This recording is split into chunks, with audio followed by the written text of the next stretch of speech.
Okay. What's up? We're hot. Chat open because I only have one monitor to have access to my phone. So Yeah, no. We are indeed hot.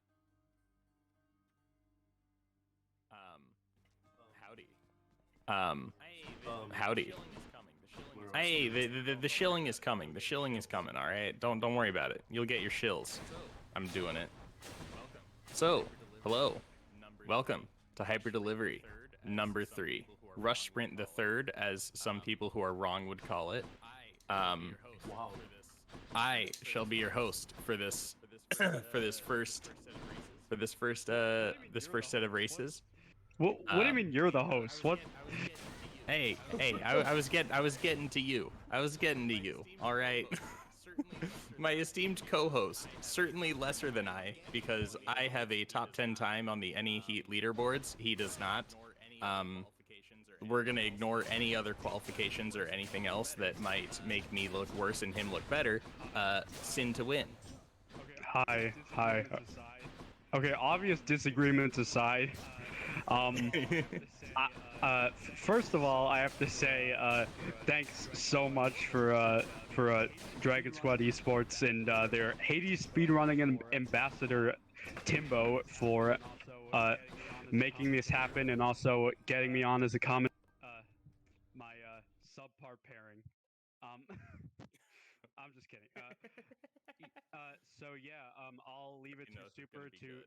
So yeah, I'll leave it to Super to tell us a bit about the organization itself. Yes. All right. So, everyone get your shills ready. I want $sign emotes in chat as much as possible. DragonSquad Esports is an esport organization based in Cincinnati, Ohio, that recently expanded to Auburn, Alabama. Very exciting stuff. We have recently resumed our offline Smash events. Do you remember what the outside was like? Because I don't, but apparently people are going there to play Super Smash Bros. You can do that now. There is Arcade Legacy every Thursday night, a Smash Ultimate singles event. Curb Stomped, spelled Kirb, like Kirby, you get it? An annual Smash Ultimate singles and doubles tournament. And we're also looking to announce an upcoming monthly series within the next few months. Yeah.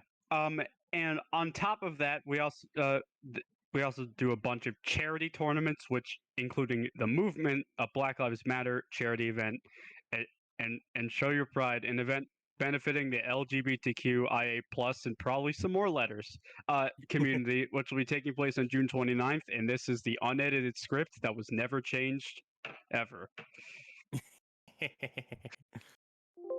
And if you'd like to support any of these endeavors, please subscribe and donate. And all of the money received from Twitch and YouTube goes into the prize pot for these events. And also, secret, if you're in the secret Prime Gaming Club, then that would be appreciated as well. Prime gamers in chat, top right, by the way, click that subscription button. Give Timbo your money. And by your money, I mean give Timbo Jeff Bezos' money. If you are looking to support Hyper Delivery specifically, please consider donating to the GoFundMe, !GoFundMe in chat. All money received this weekend, the weekend of Hyper Delivery 3, through the !GoFundMe, will go straight to the prize pot towards paying the commentators and towards paying the artists of Hyper Delivery 3. By the way, thank you again, UVA. All the graphics look freaking sweet. As of right now, Timbo is paying commentators for HD3 out of his own pocket. Can we get some !Love Timbos in chat? There's a lot of work and effort that goes into making events like these happen, so any support that can be given is greatly appreciated. The moderator's deleting everything. I said !Love Timbo.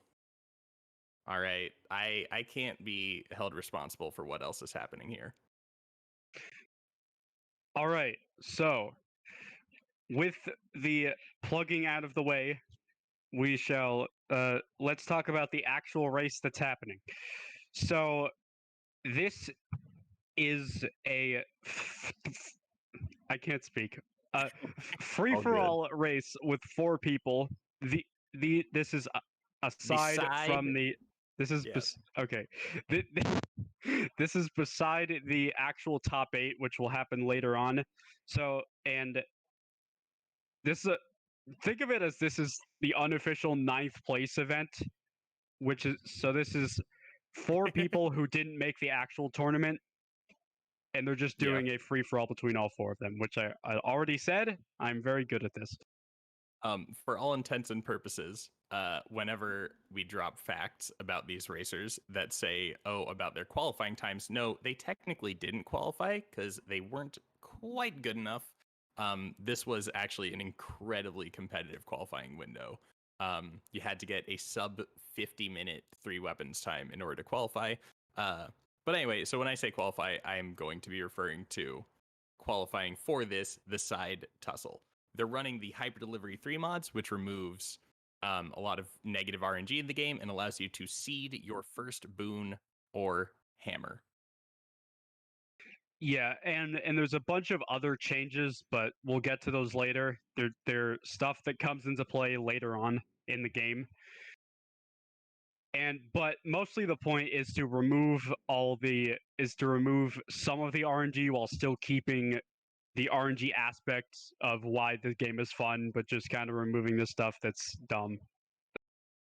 Yep, basically. So the matches today, this one and the one that will be coming afterwards, are both 4-way races. The rest of the tournament, the full top 8 bracket starting tomorrow, will be a 1v1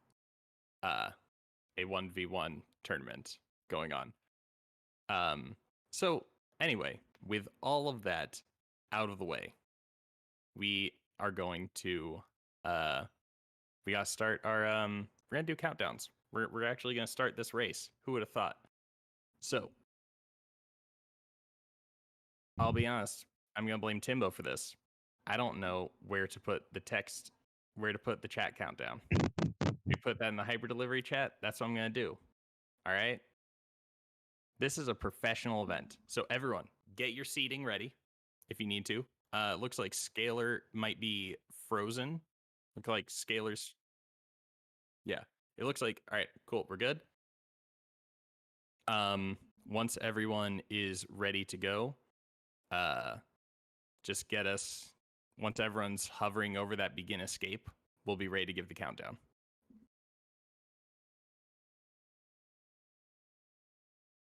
Looks like we got Guanyizi frozen now. All right.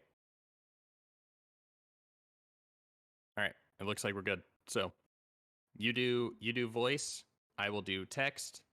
We'll go on go. All right. Wait, what are we doing? We're counting down.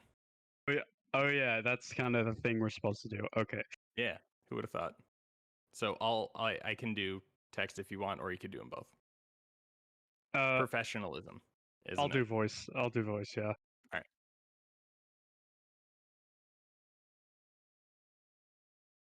Again, we will be starting on go. Yes.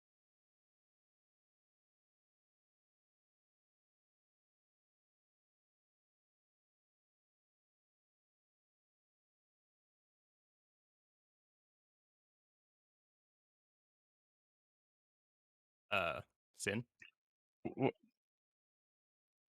Oh yeah, but I thought that you. You just said you were gonna do voice. Wait. I thought you were gonna type first, and then I was gonna. Oh no. I'll follow you. I'll follow you. I know, All right? Okay. Professionalism. Okay. Yeah. This is the side tussle, baby. We're memeing. We're having fun. Okay. Countdown starts in. Okay. Well, the countdown's now. It's the actual. Count us down to the countdown, Sin. Okay. I'm gathering my composure. Okay. Race starts in 5, 4, 3, 2, 1, go! All right. So our racers are off. So it We're looks off. like we have Scalar starting with Beowulf, Guanyizi starting with Haribo, Lapras starting with Chiron. Wait, no. No, it's not Chiron. I was incorrect. I just saw someone specialing with bow and I assumed it was Chiron. Obviously wrong. We got Lat on Beowulf as well, seeding for charge shot. Um, okay, it is Chiron? Oh my god. Okay, so this kind. Okay, Okay, yeah, no, so we sorry. we weren't I'm a planning for little, this. yeah. Yeah, that's nuts. I didn't write any notes for Chiron. Let's go. Let's go. I'm excited. Yeah. So Okay. we got Lat starting with Aphrodite keepsake, so he's gonna be going just for Passion Flare standard Beowulf build. It's come more into the meta recently after people realized that Flood Flare doesn't actually do that much damage. However, Scalar does not appear to have gotten the memo because Scalar is going Flood Flare. Yeah. Well, I will not stand for this flood flare slander, but you want to like. So there's a lot going on, and we can't You're the really. Beowulf master, all right? Okay. Yeah, so basically the appeal of Passion Flare is it's a lot easier, it's a lot better in a race setting for one because you don't need that much to get it going. And I think it's a side grade to Flood Flare personally, but I think it is better in something like this where you only get one attempt. That makes sense. And then it does make it much easier to find your Mirage shot, which, as Lat Millard would tell us all, is equal to one Mirage shot's worth of damage. Yes. Um, so just really quickly, let's talk about what else is happening here. So it looks like Guan Yizi chose to start Mom Pom and seed for Epic Afrocast. So Yeah. chose not to opt for a hammer and instead went for a cast and then getting those free palms on from the keepsake. Yeah, it's hard to tell which one would be better because a hammer is definitely better for Tartarus, but at the same time palms are going to really scale that damage, and it also makes it so you have a bit more freedom because you aren't tied to having to get as many palms as possible, so you can Oh, yeah. sorry, I just know Scalar just got a fountain room into Boldy, which is going to help quite a bit. Scalar is in I think that's going into End Shop, heading into the boss before anyone else is even in Chamber 12. Well, I say that as Lapras enters into Chamber 12. That's pretty good. Speaking of Lapras, Chiron. Fun stuff. So as we know, Chiron is currently holding the holder of the Bow World record. I believe is a 6-minute 17 time doing Sea Storm Chiron. Obviously popularized by the madman himself, Magnil or Love Crimson, and I am very excited to watch this in a race setting and see how this goes. Like, this is probably some of the most one of the more memey but also more entertaining options that someone could have gone for. Yeah, we were originally planning for Lapras to go Hera since they are very fond of that aspect, but yeah, I guess we're not doing that. So yeah. Yeah, and as chat just noticed, Lapras opted to replace Zeus Dash with a heroic Splash Dash, which is going to make it slightly more complicated getting ending up with that Sea Storm that they're really, really looking for. But I mean, heroic Splash Dash, you can't really. Oh, is Divine Dash? Okay, never mind. Thank you.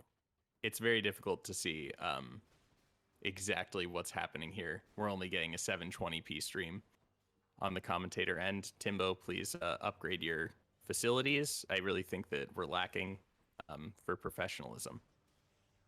Okay, going back to Guan Yizi and Scalar, they seem to be going for the standard Artemis and Poseidon setups, respectively. Yeah, Or yeah, of course. not respectively because they're both doing it. So yeah, pretty standard stuff for their own aspects. Mirage Shot Hera has only been relatively recently popularized. Usually you just coast with Snowburst, but Mirage Shot has a huge reward. And Mhm. and as someone pointed out, Scalar hits the 4-witch, which is a million times harder to do when people are watching you, which is just a fact. And will he Known get it right facts. now? And he does get it. Nice. Scalar, the lowest seed in this race, doing very well right now. Yeah. Let's see what else is happening here. Ooh, all right. Guan Yizi gets offered quick reload, which is not bad at all. Interestingly, so we're starting out with 3 cast builds. Going into this, oh, there we go. Guan Yizi picks up the Mirage Shot. That's incredibly important. Again, that is equal to 1 Mirage Shot. We have Scalar just doing fun Beowulf things. Use the special. You rarely see that happen. Picking up greater evasion from Hermes, though. Questionable decision by Scalar. Was that like a misinput or something? I don't know, because he does have 3. He has 3 rolls left, so that's a little questionable. Could just be race nerves. That's fine. Yeah. We'll see. We'll see how that ends up playing out. We have Lapras going into Eurydice right now. That's nice. And we're just seeing, pretty standard stuff. Scalar has a decent lead right now. Probably about 20 seconds or so over Lat and Lapras, although that lead is increasing because they each had to spend a bunch of time in the last room before the Lerny fight, re-rolling and choosing what they were going to get. So we're seeing Scalar like pull ahead pretty, obviously nothing insurmountable, but within, considering that we're only at the Lerny fight and that so much negative RNG is mitigated, thanks to the mod pack, Scalar's pulling ahead a decent amount. Yeah, and back to that mod pack, one of the biggest things that is removed is one of the mid bosses in Asphodel called the Barge of Death. The reason why we removed it is because it's completely uncontrollable RNG and it is way slower than the other mini bosses. It's basically, instead of just fighting a boss, it's basically an auto scroller where you fight a bunch of regular enemies, which is a lot slower. And so that's why it's removed. Yeah. Obviously, got no barge. I think the seeding also very impactful. It's made the seeding has made Beowulf a very, very viable 3 weapons. I shouldn't say that. It's not that Beowulf isn't viable in the game vanilla, but it's made Beowulf much more consistent, much easier to get a strong time on without having to reset a bunch. And that's been one of the very interesting things throughout the qualifiers, is that there were only 2 people who put in times that qualified for either the main event or for the side tussle or B-side tussle that did not have Beowulf in their lineup. Only 2 players. And those are Robin, who's coming up later today, and then Trash Lapras. So I would not expect to see Beowulf coming out at any point in Lapras's lineup. Yeah, Lapras, they're a different breed. I would say that most of the people who are participating in this are indeed built different. Yeah. I would not particularly be able to do any of this. I am a one trick. Slowly learning more aspects, but you just take what you can get, right? Yeah. And speaking of bows that not a lot of people use, Scalar is very experienced with Rama, so I may see that later on, which is going to be interesting. Yep, that'll be interesting. Although, extra speaking of bows that not a lot of people use, how is Lapras's Chiron going right now? It would appear, I can't see for sure, but it looks like they're in chamber 30, which puts them about a chamber, 1 to 2 chambers behind where a lot of the other behind where some of the other racers are. Oh, but Lapras just went from the Asterius mini boss into Patty, which is a very nice happenstance. Might have been nicer to see that happen a chamber or two later, because they're still going to have to play through chambers 32 through 34. But it's always nice to see those story rooms no matter where they are. Yeah, and as we've seen, there, Lapras, no Sea Storm in sight.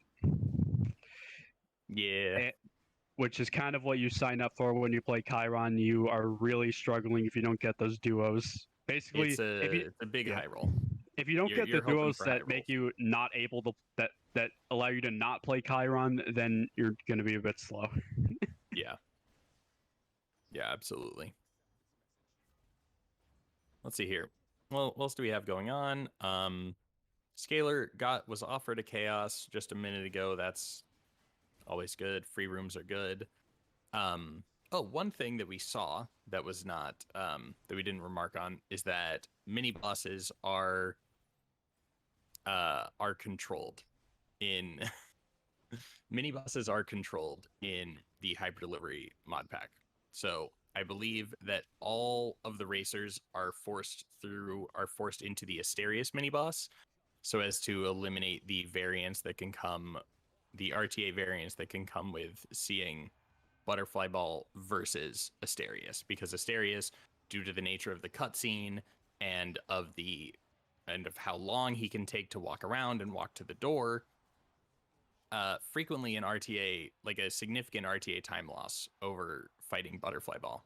And in the time that I was talking about mini bosses, Scalar entered and finished the heroes fight well on pace, ahead of Guan Yizi for sure. Yeah, and I didn't see, but according to the chat, he actually did greet that shade, which is a time loss, but an emotional gain. So I'll let you weigh out which one of those is more important. Oh, it's Okay. very easy. Greeting the shade is always correct. Yeah. And with that, the bottom two seeds are the first to move into Styx. Mm-hmm. We're interestingly seeing Lat falling.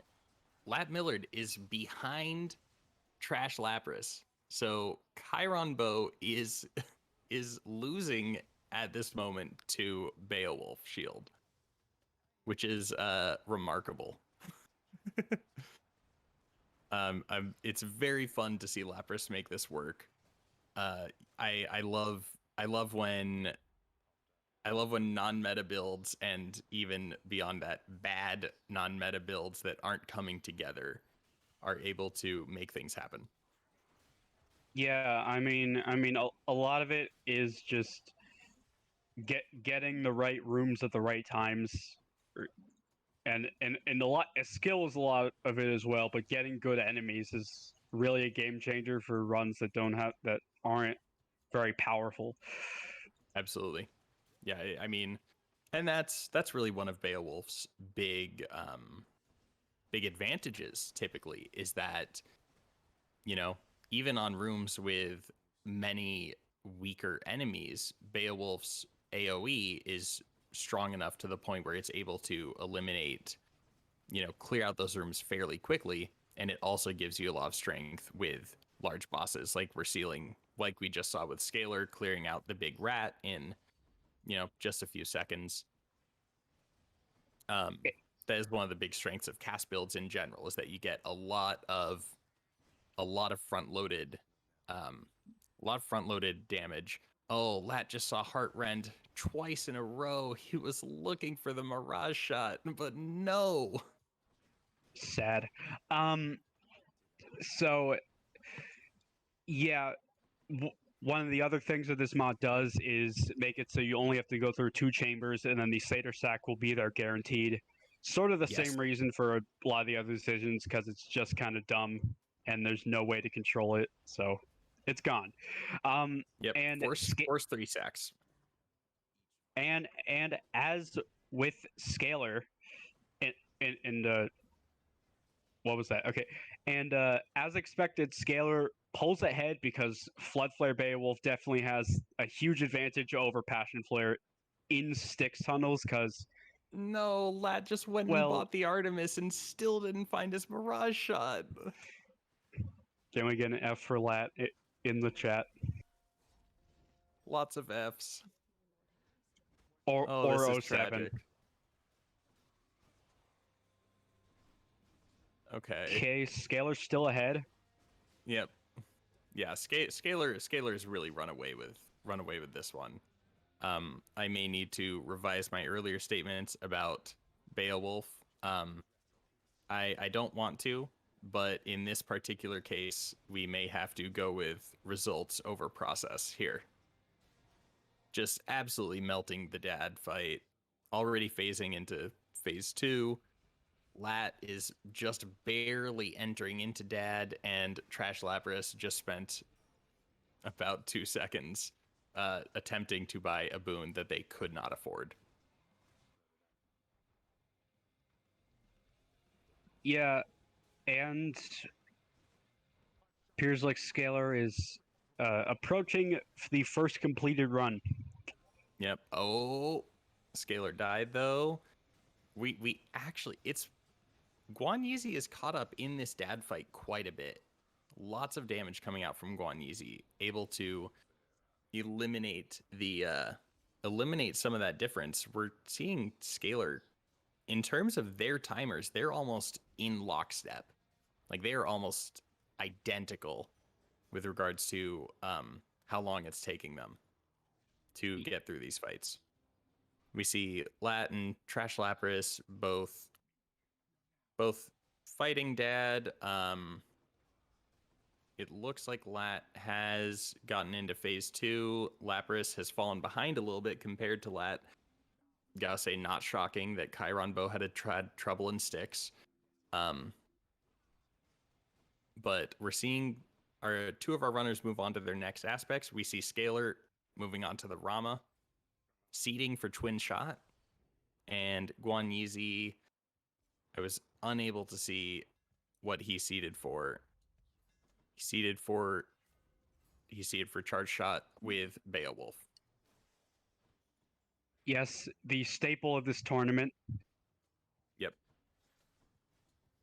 There's only one weapon that we saw, only one aspect that we saw more in qualifiers, and that was Achilles' Spear. So I think that we could probably expect a 3rd run Achilles' Spear from all of these runners.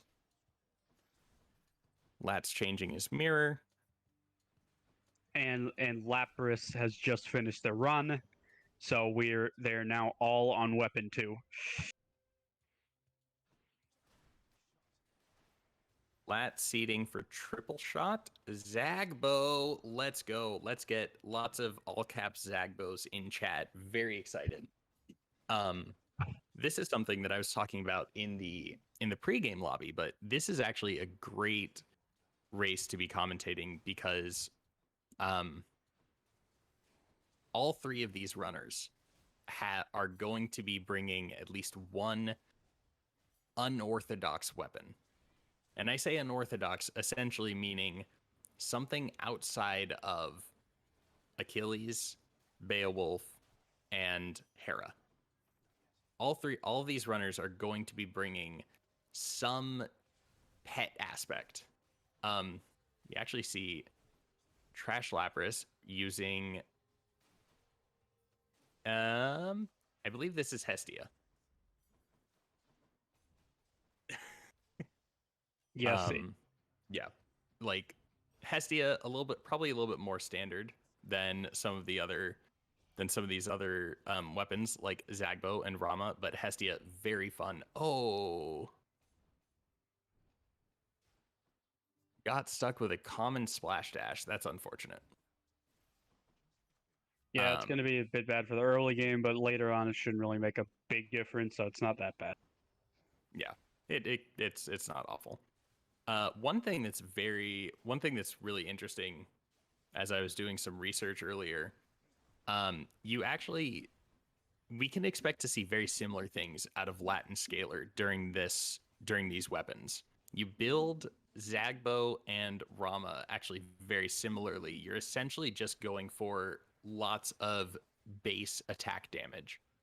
So we can expect to see Artemis attack, Artemis dash, any chaos that they can get, they're probably going to jump on in order to try to find attack damage or splash damage. Yeah, bow is one of the aspects. It is one of the weapons where Merciful End is not exactly very viable because it's harder to spam with it. So crit's kind of all they got. Yeah. I'm actually surprised that Lat seeded for triple shot. I know the triple shot is strong on Zagbo, but Lat's also been a big proponent of flurry shot on Zagbo. I think just for kind of what you were saying, mitigating that lack of raw damage output by shooting many, many, many times. Yeah, I personally hate flurry shot, but I'm not one to judge. Yeah. So this, and now that I think about it and watch the rest of these, hang on. First of all, there have not been, just to quickly check in on how the races are actually going. Lapras just got a fountain room. That's great. But Guan Yeezy and Scalar both done with the Furies fight. Lapras and Lat Millard still not even in the Furies fight, about to enter in their final rooms beforehand. Lat's rolling hard on Hermes here and gets greater haste, I think. Might have been something else. Again, it's difficult to see from here. That was tragic. But anyway, so you actually build Hestia somewhat similar to these bows. You just go for like that raw attack damage because of Hestia's buffed attack every time you reload. Yeah, crit is generally the go-to on Hestia, and you also want Splash Dash to as a support to just get rid of these smaller enemies. Yeah. Let's see. Oh, I just missed what Guan Yeezy just picked up from Hermes, I believe. That's unfortunate. So we see Lapras and Lat in roughly similar situations. Lat's behind everyone, behind Lapras by probably about 7 seconds right now. And then we see Lapras behind Scalar and Guan Yeezy by a good couple of chambers. Yeah, Scalar got Hunter Dash as Bright the first pointed out. Okay, let's see. Oh, that's a one witch meg from Scalar. That's rough. However, Oh. it is. Sorry, I got excited about the Hermes. I mean, about the Ares from Scalar. It is not a wrist because a wrist is if it's a one witch mag that looks like a zero witch, and that did not look like a zero witch. So no, so that is technically not a wrist. Yeah, indeed. Wrist. In order for it to be a wrist, it has to look worse. That's very important. Okay, so Guan Yeezy, as we've established, playing Beowulf, just picked up Artemis Attack. There's nothing weird about this because obviously Guan Yeezy is going for Mirage Shot. Playing Beowulf, it's a cast weapon. You just always want Mirage Shot. It's 30% more damage, free. However, this means that all 4 of our runners right now have Artemis Attack. Yeah. Which I don't know. I just think that's fun. Oh, we see Lat going for a zero cycle power couple fight. He pulled it off. Guan Yeezy gets a fountain on chamber 22. Guan Yeezy 22 fountain. That's huge. Oh, Guan Yeezy is only a couple of seconds behind Scalar right now. Yeah. Lapras and Matt both appear to be on chamber 22 right now. Neither of them great rooms. Neither of them great room tiles. Guan Yeezy into the 3 exit multi-tiered room. and Lat into the 3 exit donut looking kind of room. Like, why is it so big? That's one of the frustrating things about Asphodel as a speedrunner is that, you know, while there are so many small room tiles that they're really really beneficial and really lend themselves towards moving through them quickly, there are also a number of extremely large room tiles. And just given the nature of the enemies in Asphodel, you know, including, you know, you got your burn flingers, your bloodless slam dancers, whatever, they all like to jump around a lot. You know, if they had a favorite song, it would be by the band House of Pain. That's a I apologize. But Asphodel can be very frustrating sometimes because on if you're high rolling your enemies and you're high rolling your room tiles, it's incredible. You can go incredibly quickly. But if you're getting screwed over, it's hard. You know, and you can lose a lot of time. It doesn't look like that happened to any of our runners. We're just seeing Lat pull slightly further, you know, fall slightly further behind, but that could also be because of Zagreus the bow and not so much his luck or play. I didn't see which hammer Scalar got, but according to Bright, I would guess it's either point blank or perfect shot, which are probably the best second hammers to get. Yep. That's always good to see. It really seems like the rich are just getting richer here. Bright is currently clarifying, saying that when he said perfect second hammer, he meant perfect shot. Okay, okay. How was I supposed to know that? I thought you meant like perfect as in ideal. Lat picks up explosive shot. All right, so he has explosive triple. Nice. What else is happening? We have Guan Yizi moving through. Adasterius, really unfortunate breakpoints there. Just barely wasn't able to phase Asterius, so had to waste another cycle of casts and hits in order to get Asterius to phase. Suboptimal. We see Scalar getting offered to Chaos here. He will take that absolutely. Lapras appeared to have a bit of that classic Asterius jank happening before they picked up Smoldering Air, which with Zeus Call is going to work very well. You'll just get to pump that out every couple of seconds. Is that the one where he just stands there menacingly? Something like that. Oh no, Lat's got shield. Lat's got shieldmen. Guan Yizi just clearing this out. You know, groups of enemies are really where Beowulf shines, and I think that Elysium is an excellent place to demonstrate that. Oh god, that one like spirit thing was just like trying to take a journey cross country around around the map. Lat just got a Chamber 33 patty. Oh no, and into Unarmored Swordsman Chamber 34. That is basically just about as bad as it gets. We see Guan Yizi getting a Chamber 33 Chaos, exiting into Armored Bowman. Not, you know, pretty average, all things considered, of a room.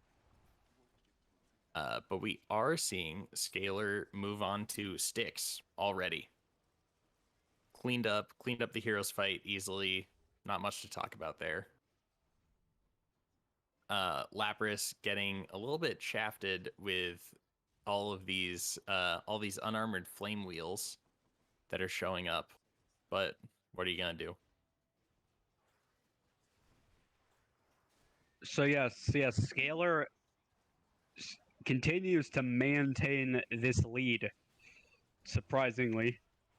Um, and he seems to have a pretty good build, besides not having Heartrend, I don't think. I But don't believe I've seen Heartrend yet, but yeah, it's but very possible that it happened. It is tough to keep track of these four screens at once.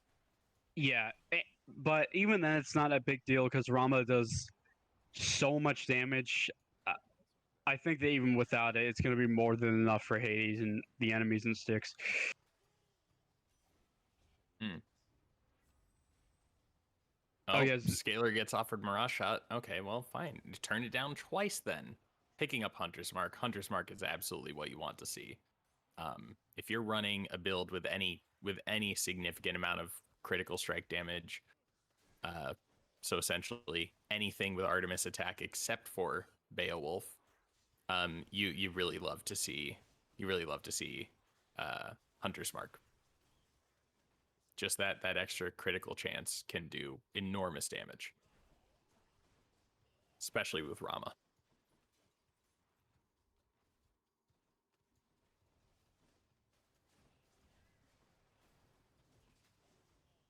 Sin?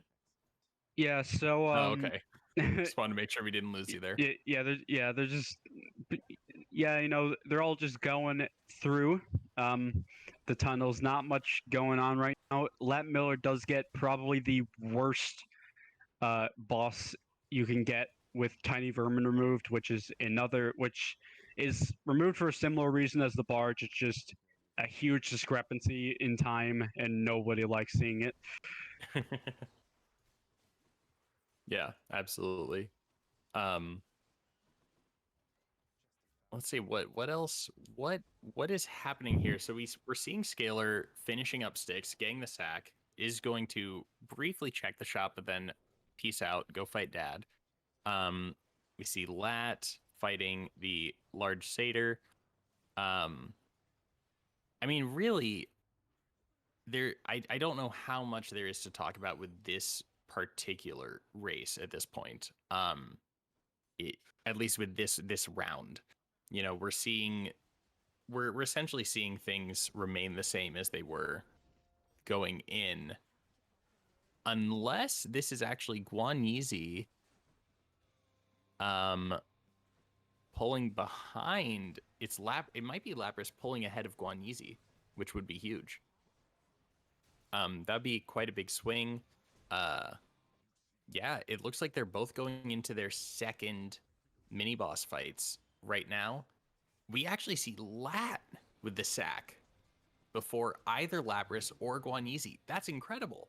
Yeah, I didn't even think he was ahead because the stick tunnels. It's kind of because on our screen the chamber numbers are really small, so it kind of looks like everyone's like the same place until they actually get the sack.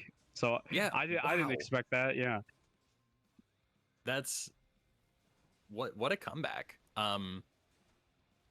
And even in spite of Guan Yizi gets a penalty box. Oh my god. That's one No, that was gifted sub. Scalar. That was Oh, Scalar, sorry. not.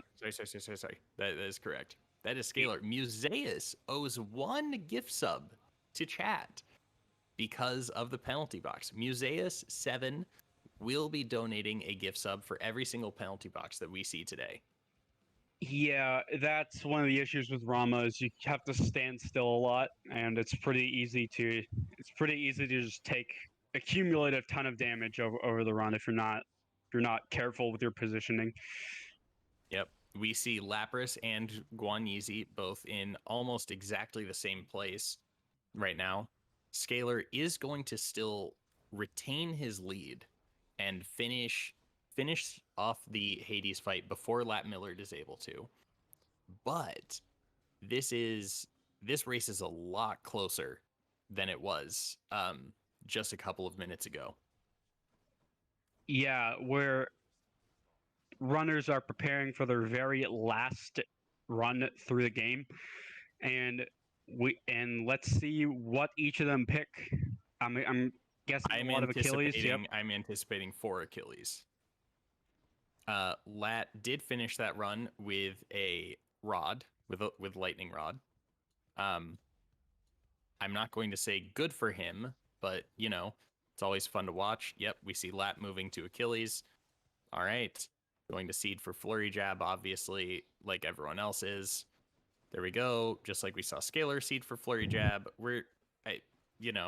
This is going to be an Achilles race. This is going to be a 4-way.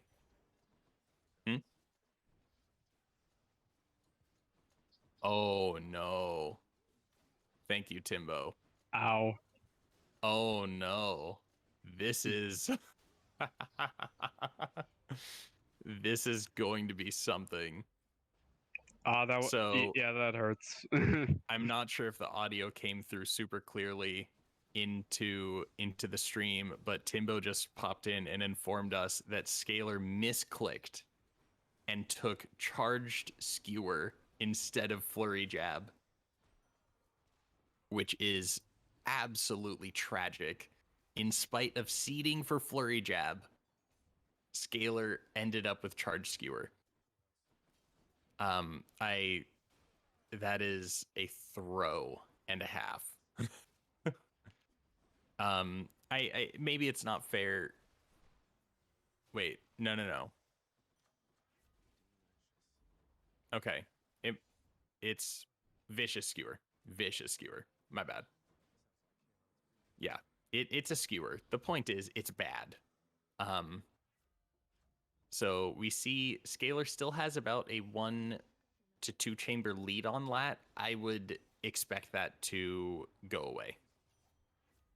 I would expect that lead to dissipate by the middle of Asphodel at the latest. Yeah, he's definitely not out of it, but it's going to be a very uphill battle for sure. Yeah. Again, like it's not a full death knell. It is absolutely possible to still win this. You just have to play well. It's absolutely doable. But it hurts. It hurts a lot. Oh, and Scalar whiffed the fountain room throw.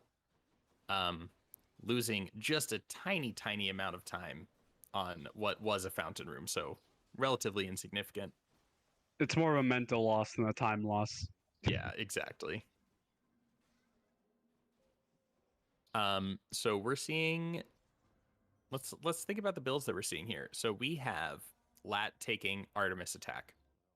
And I believe that Scalar took Zeus attack. Yeah. So Scalar is going for Zeus attack Achilles, which I affectionately refer to as Pointy Eris. We see Guan Yuzi with a fountain room. Great news. We see Lapras with a Lapras also took Artemis attack. Guan Yuzi has not yet taken an attack. So my understanding is that the general consensus is that Zeus attack, very good. Zeus attack is just Pointy Eris, and anything that you can reasonably compare to Eris Rail is going to go fairly fast, right? Yeah. But assuming you were able to assuming you were good at keeping your attack buffs up, and assuming your mechanics are decently on point, and if you have, particularly if you're running Flurry Jab, Artemis attack has a higher ceiling than Zeus attack Achilles does. Yeah. And I think it's also a lot better for non-flurry Achilles. And by that I mean Artemis attack, because non-flurry Achilles, Scalar isn't doing this, but I think that the best thing for non-flurry Achilles would be a cast build. And if not that, then we do see Guan Yuzi with a cast and no attack. I don't know how much that means, but ostensibly there's a little bit of a cast build happening.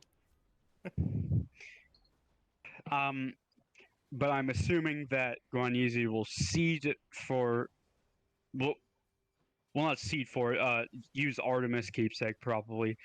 I still think it's on par with Zeus, even with Flurry Jab. Oh, so we see, I believe, if I'm reading this correctly, Lat Millard and Scalar Motion are both in Chamber 18 at this point. Yeah, and that's not really good for Scalar because he was kind of riding off of that lead, and now it's kind of gone. So Oh, it's Guanyuzi not just looking had to good. roll. Guanyuzi just had to roll Artemis twice in order to acquire the, in order to acquire Artemis attack.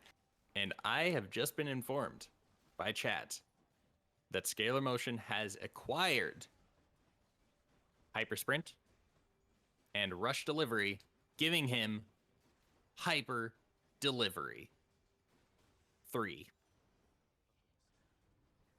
Yes, the name drop, much awaited.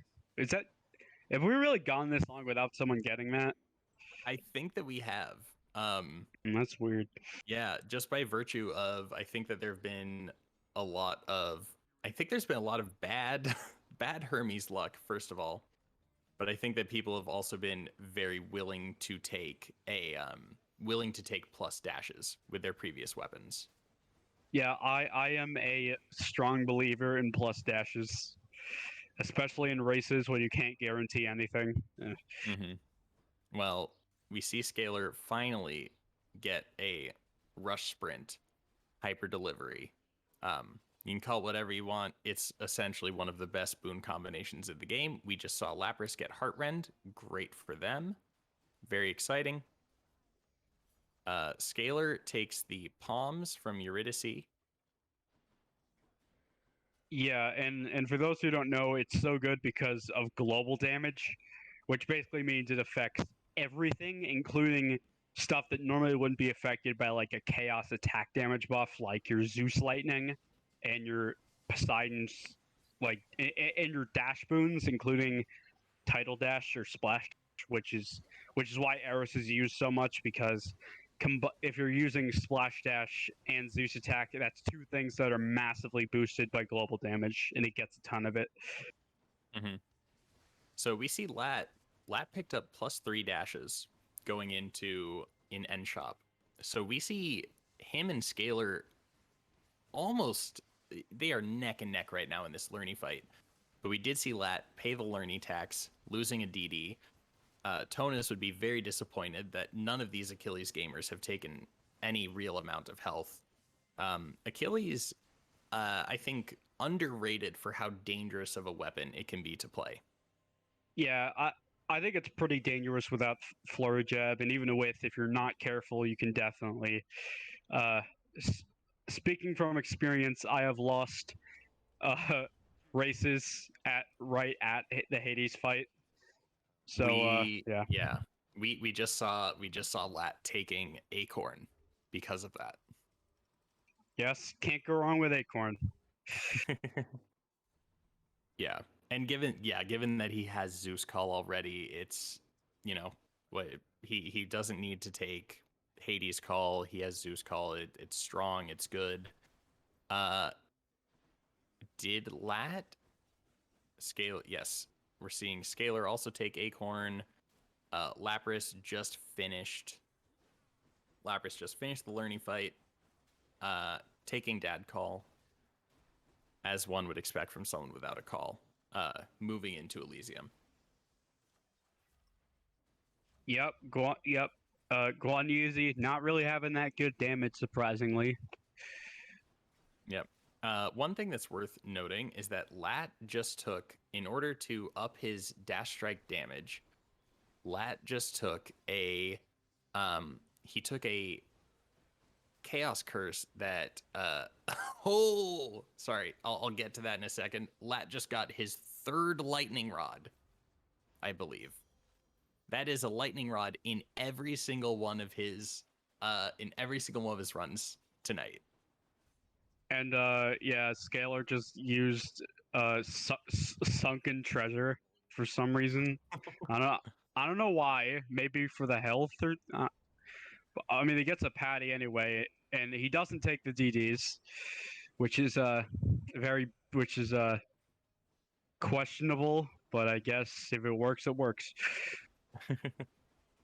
Um. Anyway, so what I was saying is that Lat did have a took a chaos curse that prevented him from seeing what doors he was taking. So he has no control over the room rewards that he has been getting for the last couple rooms. That appears to finally be over. As he enters into chamber 32. Oh no! And Scalar gets stuck with not flurry jab from his second hammer. It's Ooh, triple Guan jab. Yizi It's three picking up times as triple good. jab. Yeah. It's 3 times as good. It's three three times as good. jabs. That's true. Three jabs. That's like I don't even know how many Mirage shots that is. That's a lot. I'd say that's like 4.5 Mirage shots. Lat picks up Deadly Reversal. We just saw three runners in the Asterius fight at once. Always fun to see that kind of symmetry between all the runs. But Lat is, I think that Lat's ahead by about a chamber right now on Scalar. Lapras is behind by a couple chambers, and Guan Yizi is behind one chamber from Lapras. If Scalar gets Flurry Jab Anvil, that would be the hypest Anvil of all time. Lapras picks up Sweet Nectar. Sweet Nectar, good, but at this point in late Elysium, it's not that it's going to do anything bad. It's only going to be positive, but it's a bit late for it to have any real impact. Lat takes health. He takes health as his final room reward. Lapras does get a patty. Excellent. I mean, for as much as I think that we've been focusing on whichever two runners have been furthest ahead at this point, it is worth mentioning that all of these runners are very capable in their own rights. And, the only reason why we're not giving Lapras and Guan Yizi really the attention that they deserve right now is because it is incredibly difficult to keep track of 4 different Hades runs happening at once. Yeah. I wish that there were a way for us to really intake all 4 runs at once, but there just isn't. So we're prioritizing a little bit.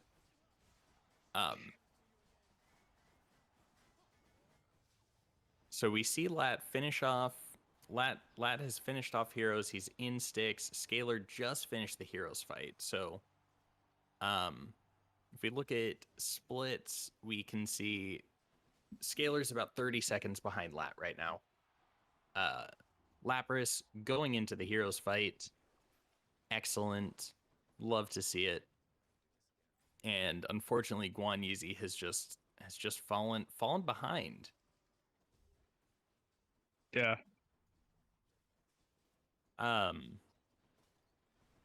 Again, a function of us having limited attention spans. But I would love to see kind of exactly where it was that things started to fall off, because for about half of this race's runtime, we saw Guan Yizi and Scalar pretty close together. Yeah. For sure. This is kind of my first time commentating, so yeah, no worries. Yeah. I mean, we're this is the side tussle, baby. We're having fun. Yeah, we're loose. As some people in chat have mentioned, once or twice now, Guan Yizi probably should have played Guan Yu. Thoughts? If just for that good omen, I would say yeah. Yeah, I agree. I mean, what can go wrong? Guan Yizi, it should be mentioned, if we had been seeding by name, certainly a top 3 seed at worst. I feel like that's underselling it. Well, when Guan Yizi comes out and shows me a pair of custom Yeezys with the Guan Yu spear on them, I will give him the honor of being number 1. So, worth mentioning, we have seen Lapras was just offered Mirage Shot, obviously rolled over it on Achilles, because, you know, while Achilles is technically a cast weapon, Lapras certainly is not playing it like one. But anyway, my initial point was that this is one of many Mirage Shots that we have seen offered throughout these Achilles runs. I believe that is at least the 3rd time that Mirage Shot's been offered. And please. Anyway, Lat is approaching the end of the run. The People's Sloth is about to run away with this. Yeah, with 195 HP and 3 DDs. Anyone subscribe to Museus in chat? Can we get some hearts? Can we get some Museus hearts in the chat? But really melting through Hades here. I take that back. I was overestimating Lat's damage just a tad. But yeah, we're seeing Lat pull this off. He's about to finish off Hades. Scalar is about to start the Hades fight. We see Trash Lapras about to enter into and about to give Cerberus the sacks. And there we go. Lat Millard has done it, finishing it off with a 51-48. A good minute and a half, maybe even 2 minutes, off of his qualifying time. But you know, what are you gonna do about that? It happens. 3 out of 3 lightning rods, I think, was really the difference maker. Yeah. Scalar not very far behind considering the circumstances. Yep. Really makes you think that maybe this, yeah. Oh wait, never mind. Sorry, that was just phase. He did not finish the fight. Yeah, and it really makes you think this probably would have gone differently if he had taken Flurry Jab. But unfortunately, sometimes things like that just happen. Oh no. Well, thank you, Bright in chat, for telling us that Scalar took an anvil and ended up with serrated point, and that almost cost him another penalty box. Whoa. We actually saw Lapras catch up quite a bit. I don't know that it's worth fully retiming there, but Lapras and Scalar both finishing at almost the same time. Guan Yizi, take a penalty box, please.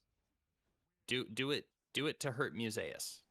We love Museus, but we want him to have to gift out subs. So please take a penalty box. Take 2, take 3. You know, we're here all night. Take a penalty box. Coward.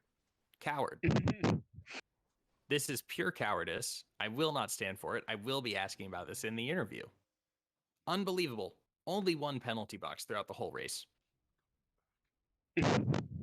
However, all that said, this was a fantastic race. This was a lot of fun. We had multiple lead changes. That was great. And I've had a swell time commentating this with you. As have I, yeah. Really my first time commentating anything. So, and I think I think for a first run, I did satisfactory. Satisfactory. I prefer Factorio. Okay. Maybe rein it in a bit. As the race is closing down. I will not. All right, I believe that we're doing some brief interviews here when people have the chance to unmute, hop in, and we could get that going. Well then. Yes. Yeah. Hello. Congratulations, runners. Great job. Congratulations on my last place. Yeah. GG's, It y'all. was Beowulf run. it was very fun to watch. Yeah, the Beowulf one, the Beowulf run, So cursed, rough. highly Yeah. cursed. As we saw in Medic's ESA run and Vareem's GDQ run, Beowulf is eternally cursed in races. Which, Yep. yeah. It was my most consistent weapon up to now. Yep. I mean, yeah, but For fuck's sake. it's only cursed in Yeah. races. Otherwise, it's fine. Yeah. Just quick questions. We'll just go through one or two questions per runner because we do not have all night. Guan Easy, why no penalty box there at the end? I saw that I was ending last, so I figured, might just end it quicker than than at the 30 seconds. You didn't want to steal $5 from Museus? I totally forgot about that too, to be honest. That's all right. I don't think that we knew about that either until just before these races. Lapras, Yo. you pulled through at the end there. I don't know if we're doing a full. I don't know that full retime is going to happen, but you were within seconds of Scalar at the end. Just briefly elaborate on like what do you think went well in this race, and like what do you think hurt you? I don't know if anything really went well. I had good builds on Hestia and Achilles, but they're just dog shit rooms. They're so bad.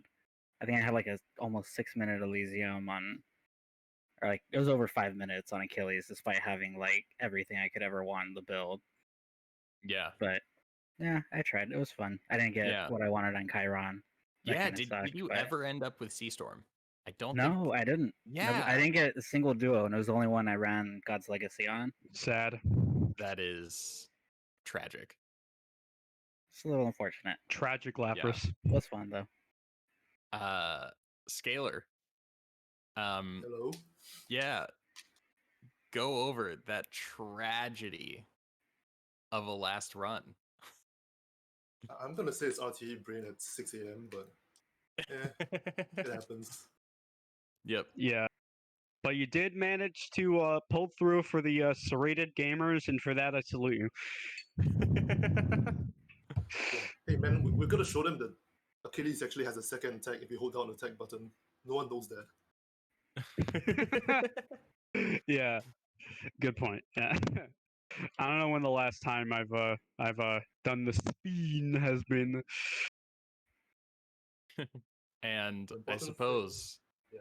Go ahead. Yeah. No. I mean, you were doing great. RTA brain at 6 a.m. It happens. I don't think anyone's gonna fault you too much for just having being a little brain dead there. And finally, Lat, 3 out of 3 lightning rods. Congratulations. So, yeah, I have a couple of things to say. One, the most important thing of all, Rod. And number two, I think that there were a lot of things that were interesting about this run. Is you could say that maybe it was people's play, maybe we each got different free rooms. There's a lot of different things that could have gone differently, but each runner ran a different bow. And so the one thing that we can definitively prove from this race here we go. Is that Zag bow. Is it?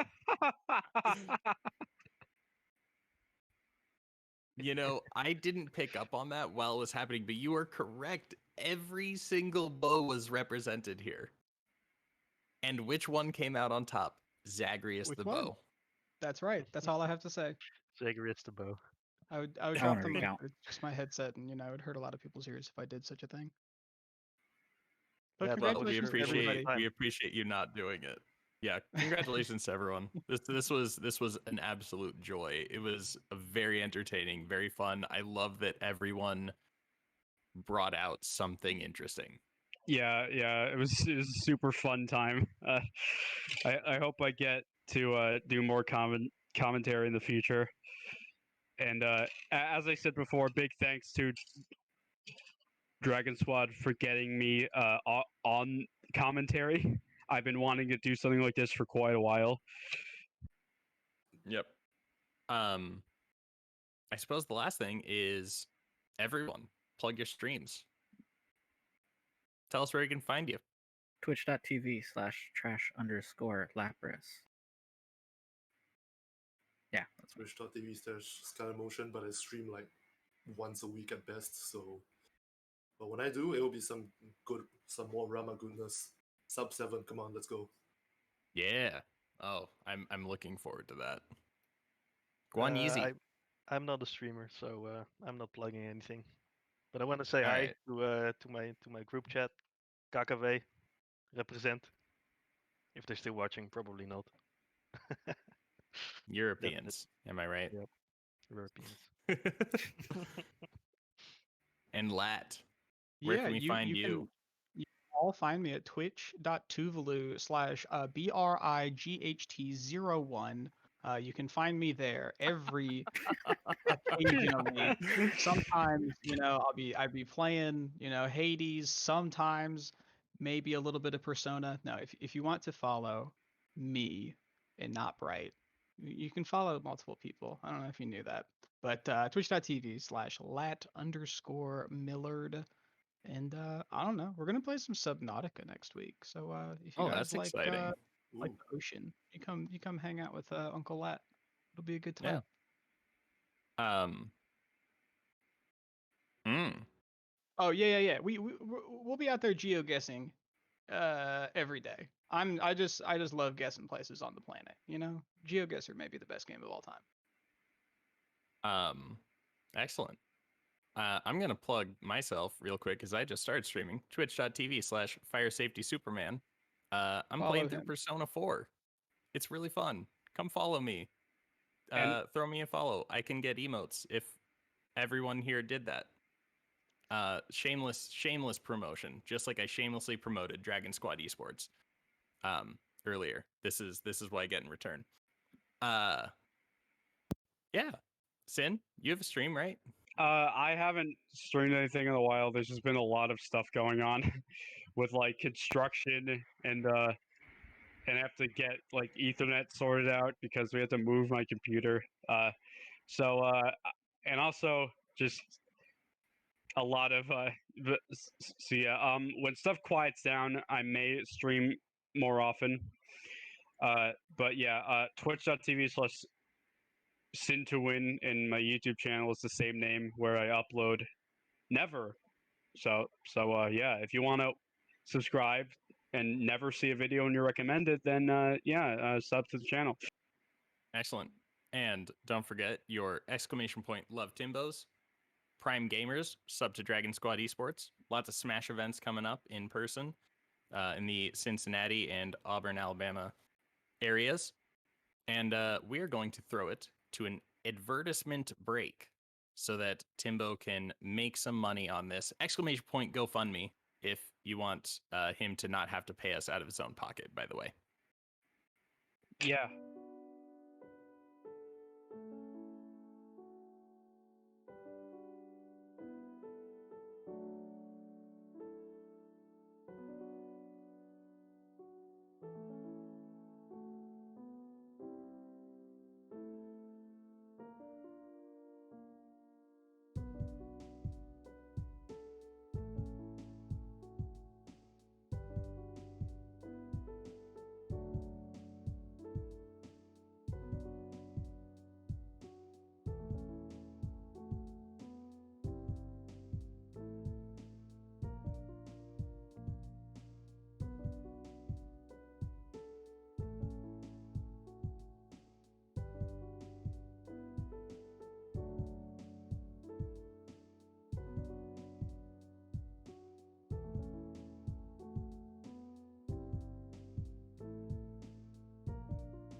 Hey, welcome back to round 2 question mark of the lower bracket of HD3.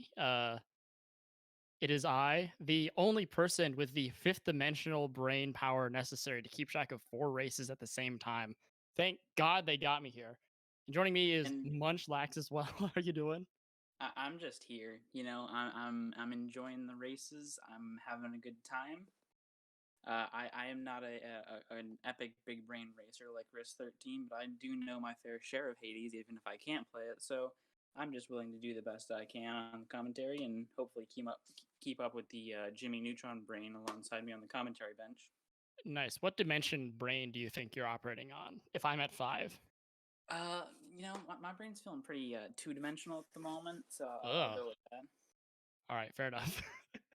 All right, and with us we have Matcha Travesty seated at seed 13. I'm doing it at seed 14. Robin underscore TKN, whom we will just call Robin, at seed 15, and at the bottomest Big P seed 16. Great name.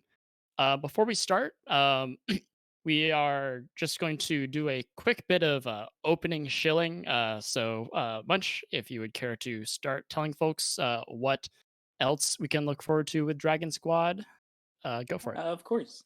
Right now is the dedicated time slot for us to shill our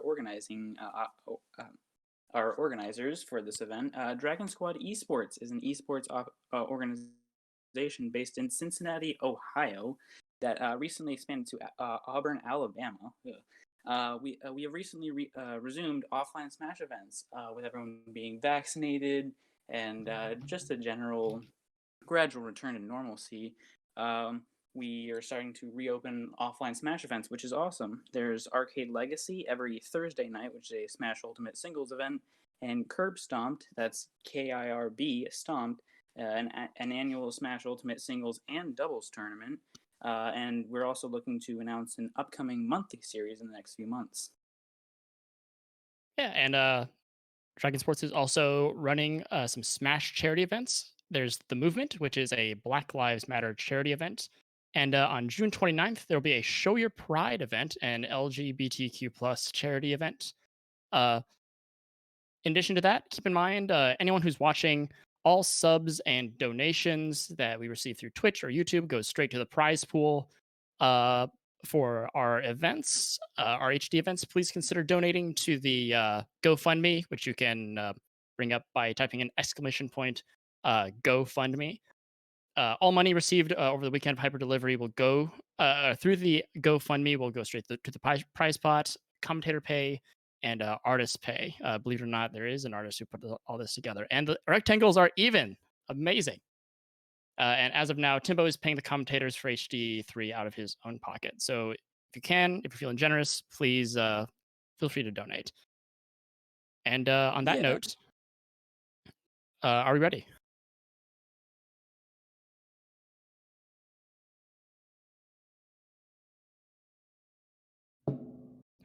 I'm going to take the dead silence as an absolute yes that we are ready. Yes. I will. I guess I'll do a verbal countdown.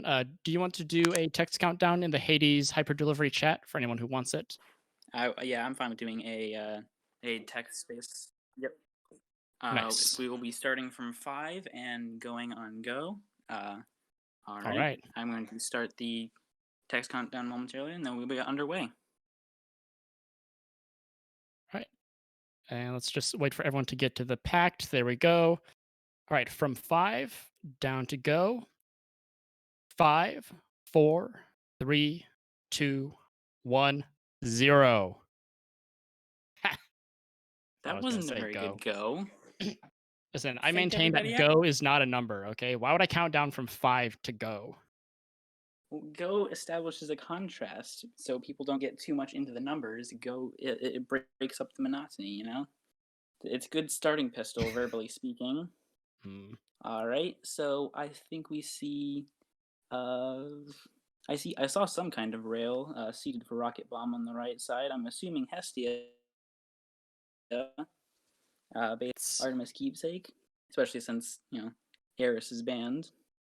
I know that we started this out before, but you're taking the left side or the I'm right looking side? at Big P. I'm taking the right side. Yes. Okay, gotcha. We also have I'm doing it on what I believe to be Achilles Spear. Oh no, that's Guan Yu. Guan Yu. Interesting first pick. I'm glad to see how that turns out. Yeah, it looks like Big P is actually going spread fire on Zagrail, so Oh, spread fire I'm gonna Zagrail. see Yeah, some I didn't see some spread fire action over on your side. Meanwhile, on my side, I think Robin is gone Achilles. Nothing weird here. And Matcha Travesty, whom I will just call Matcha from now on, I think is going Zagbo. I actually missed it. Yeah, triple shot Zagbo. Yeah, triple shot Zagbo seems to be what's going on here. I would be surprised if it was anything else. Already on the second Artemis boon, with triple shot and Artemis on the attack, takes the early Hunter's Mark, which is very nice for crit builds just in general. See Big P taking a Chaos. I didn't see what the boon was for, but going into the mini boss now. Well, he didn't re-roll for anything, so I'm only assuming it was great. Another Hunter's Mark for this time from Big P. We have both Matcha and I'm Doing It going into the Doomstone mini boss roughly the same time. I'm Doing It rolling for the Divine Dash. Already has the Athena special and dash setting up for Merciful End. I will point out that on the speedrunning leaderboards, Robin is in fact the highest ranked in 3 weapons. So I didn't get to mention this when she was here, but obviously due to that, we can expect top tier performance from her. I fully expect her to win this. I'll be incredibly disappointed if she doesn't, obviously. Kind of setting her up hard here, but when I was looking at the times that all these racers submitted for the qualifying round of Hybrid Delivery 3, I noticed that all of them were in generally a very tight margin. I believe 3 of them were within I think 7 seconds, and then the lowest seed was I think only like 15 seconds behind, and even that was very close to the 12th place spot. So this seems to be a very evenly matched race, at least in terms of the time submitted for qualifying. Yeah, I can't remember who I was talking to, but they were commenting about how competitive even the lower bracket times are. I don't think there's any time here that qualified for the lower bracket that was below a 51. They all started with 51. 26, I believe, or 27, I believe. Yeah, 51 and a half, something like that. So even for the lower brackets, we have some really good times.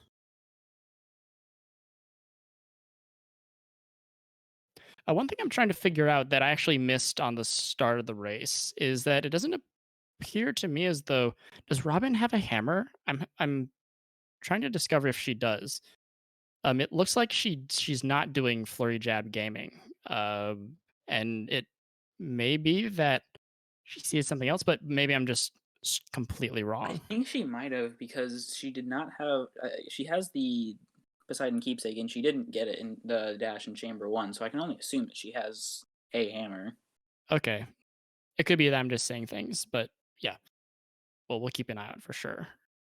Like BP's currently holding the lead, already in an Asphodel chamber 17. I'm Doing It is entering Asphodel now, as Travesty is leaving the Furies fight. Yeah, your side is winning. My side was still dealing with the Furies, as your right side was moving into the well into Asphodel. That's why I took the right, because I knew that my side was going to win. Damn it! Yeah, even you're gonna have a commentator. Even when I asked you, I was like, I'll take the left, or I was like you'll take the left side, right? And you're like, no, I'm feeling the right side. And I guess you knew. I can just see the future. That's just how this goes.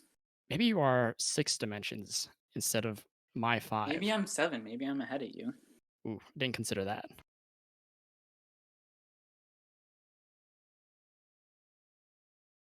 I think this is definitely an interesting lineup. We did see a lot of Achilles. I think every runner in the last side tussle had Achilles on their third run, And we have 2 Achilles on the first run for this side tussle. We do have a Guan Yu and a Zagrail, though, which is very interesting to see. Yeah, Guan Yu, Zagrail, we have Zagbo, and we have Achilles Spear. So actually, we're seeing 4 different weapons on the screen at the same time, which I think is pretty unusual. So Ooh, I'm doing it, hitting the 4-Witch Meg and picking up the Aries. Let's see. Purple Attack. Very good. Merciful End prereqs are now online.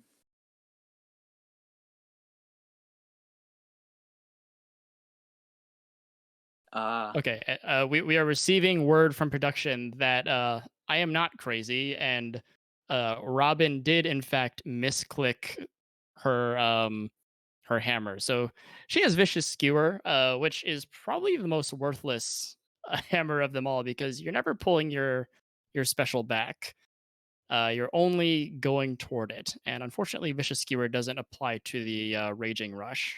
So we'll just keep our fingers crossed for Elysium for Robin. That would explain a little bit why she's lagging behind because depending on how things go, you can still sort of make up for a lack of flurry jab with really really tight play and good boons. But even then, that's quite an ask. Also, I'm noticing a weird discrepancy in my side's splits. I'm not sure exactly what's going on. Maja Travesty is 40 seconds behind Robin. I don't know exactly what's going on there. Yeah, I think the splits just in general are a bit wonky at the moment. Okay. Well, I think everyone started at roughly the same time, right? So Yeah. even if the timers are off, we can probably still keep track of where people are for the most part. Don't trust the splits. Okay, people are telling me to not trust the splits. Their one job, hit the splits button. This is why you do auto splitter if you can't handle slamming the space bar. Big P is entering Elysium, and I'm doing it Megs on the Lerny, which is interesting.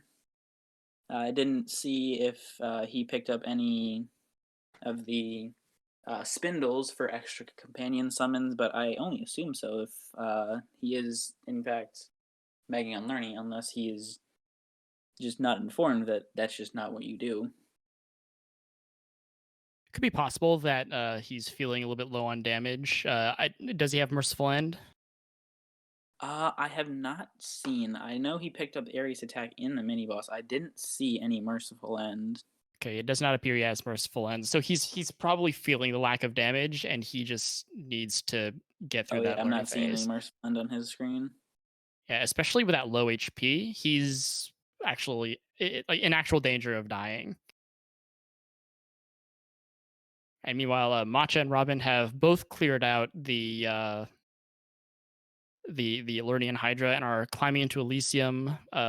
As with in Tartarus and Asphodel, they are sort of entering Elysium a little bit late compared to their peers on the right. But yeah, there's plenty of race to go. And actually, at the start of, or rather, before we began HD3 and we talked about seeding, I did express some curiosity as to how many people are going to make menuing mistakes. And I am pleased to see that menuing is, in fact, a roadblock for a number of people.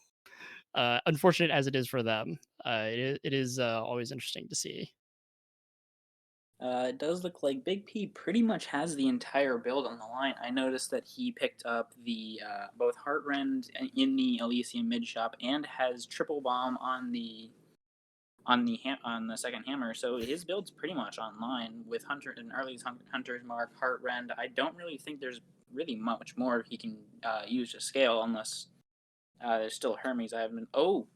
Smoldering Air. I knew I was forgetting something. And picking it up in the Asirius mini boss seems to be pulling a bit further ahead with the fully complete build.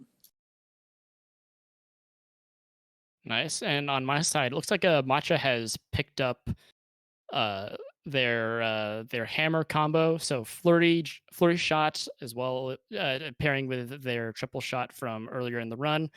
Actually, I've missed if Robin picked up a hammer or not. If she hasn't, then obviously that's something she's hoping for. And if she has, she very obviously does not have flurry jab. She does have, I think she has a common rush delivery, which is nice. It's no So it's wait, no hold on. flurry Are you jab, saying but that she just happens to have the particular boon combination that is the namesake for this esteemed tournament series, Hyper Delivery?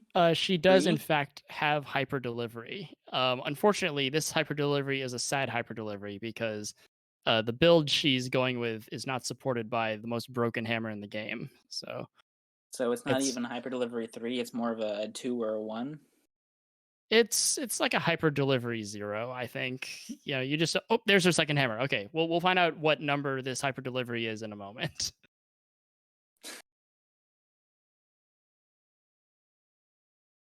Ooh, Big P just lost a first Death Defiance. I'm doing it. I'm doing it. I believe, just looking at the icons, lost one but regained it. I think from Athena. I can't see the icons too well because these screens are very small. But yeah, that's what it looks like.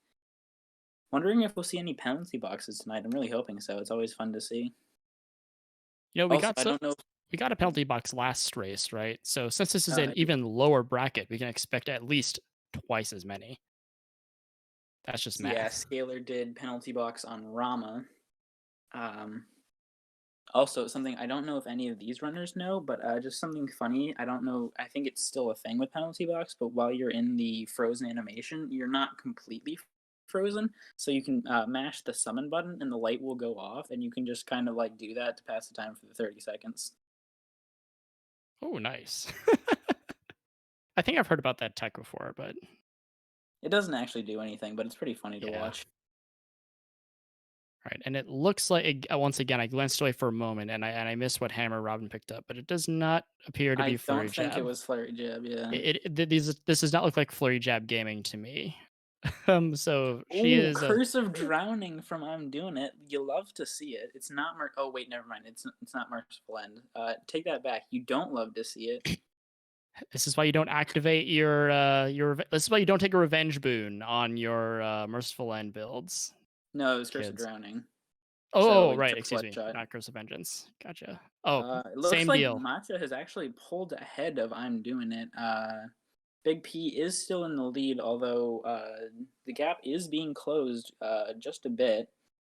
I'm Doing It and Robin are both in the Heroes fight, and I'm Doing It just loses a Death Defiance. Yeah, I did catch Matcha finding I think it was a late to mid Elysium fountain room, which really helped put them ahead. And of course, the folks who are behind, I'm Doing It and Robin, we're kind of seeing the effects of not having the full build. You know, Robin lacking flurry jab, I'm Doing It lacking the critical duo boon Merciful End, and in the late game is obviously where you start to feel those the effects of the lack of scaling. Yeah, exactly. I'm Doing It is not, in fact, doing it. All right. I think Matcha is actually slightly pulled ahead. Got into the Satyr mini boss fight slightly before Big P, and is just leaving that first tunnel now, as Big P picks up their boon. Yeah, Zagbo with these ideal hammers is super, super strong. So I'm not surprised that that they're actually starting to pull ahead a little bit. Yep, you always love to see Zagbo. I'm a big fan. I'm a member of the Zagbo gang, and I will definitely spread Zagbo propaganda whenever I can. It is the best bow, as Lat just showed in the previous side tussle, and hopefully Travesty can kind of repeat that performance. Yeah, in fact, this is how we can in the lead. Yeah, this is in fact how we can tell that Lat is not in chat anymore, because he would be flooding it with Zagbo propaganda. He would, so that means I have to pick up the slack. Interesting that both Big P and Matcha got the exact same combination of mini bosses in the same order, although Matcha seems to have pulled ahead just a bit.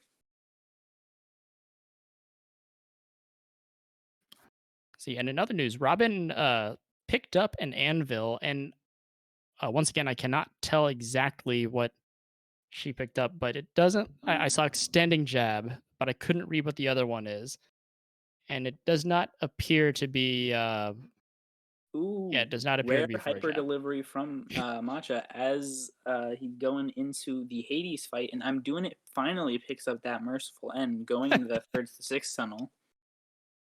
And Big P has just cut in the sack as well. So yeah, slightly behind Matcha, but not a very insurmountable gap. It looks like your side is starting to pull ahead, unfortunately. Yeah, although Robin is looking to pull even like a little bit further behind. She's still, I think, about 1 6 tunnel behind. I'm doing it. I'm doing it. Looks like he's about to find the sack. Yeah, there it is. So she's got another tunnel to go before a full Hades fight without flurry jab ahead of her. I do think you cursed her by saying that you expected her to win the whole thing, so I'm blaming this on you. I didn't expect that she would pick You not the explicitly thing. said. Well, you know, we Although can actually technically blame you it said on that her time zone. after she took the wrong hammer, but I'm still blaming that on you. That's that cannot be proven or anything like that. Just don't mention it to her when she comes in, and I think everything will be fine between us I will make for a while. very sure to mention it to her. That'll probably be the interview question, in fact. Okay, fine. Well, well, there's plenty of time for you to change your mind. Meanwhile, Travesty is actually. Yeah, exactly. Meanwhile, Travesty has actually finished the first run. So, first run of the day. I have no idea how much time it took because splits were probably started at a weird time. I remember Matcha's splits being Matcha and Big P had their splits correct, which is why cool. they're roughly at the same place. Okay, never mind. It was a late 16 minute. Big P. I'm doing it. Seems to have. Oh no, I'm doing this going into the second phase while Big P is finishing the Hades fight. Robin is still on the first phase. No flurry jab. The boss damage really is just not there, so this is going to be a bit of a struggle. Yeah, thank God she has rush delivery. It's not much, but it is probably a saving grace of the build if it has one.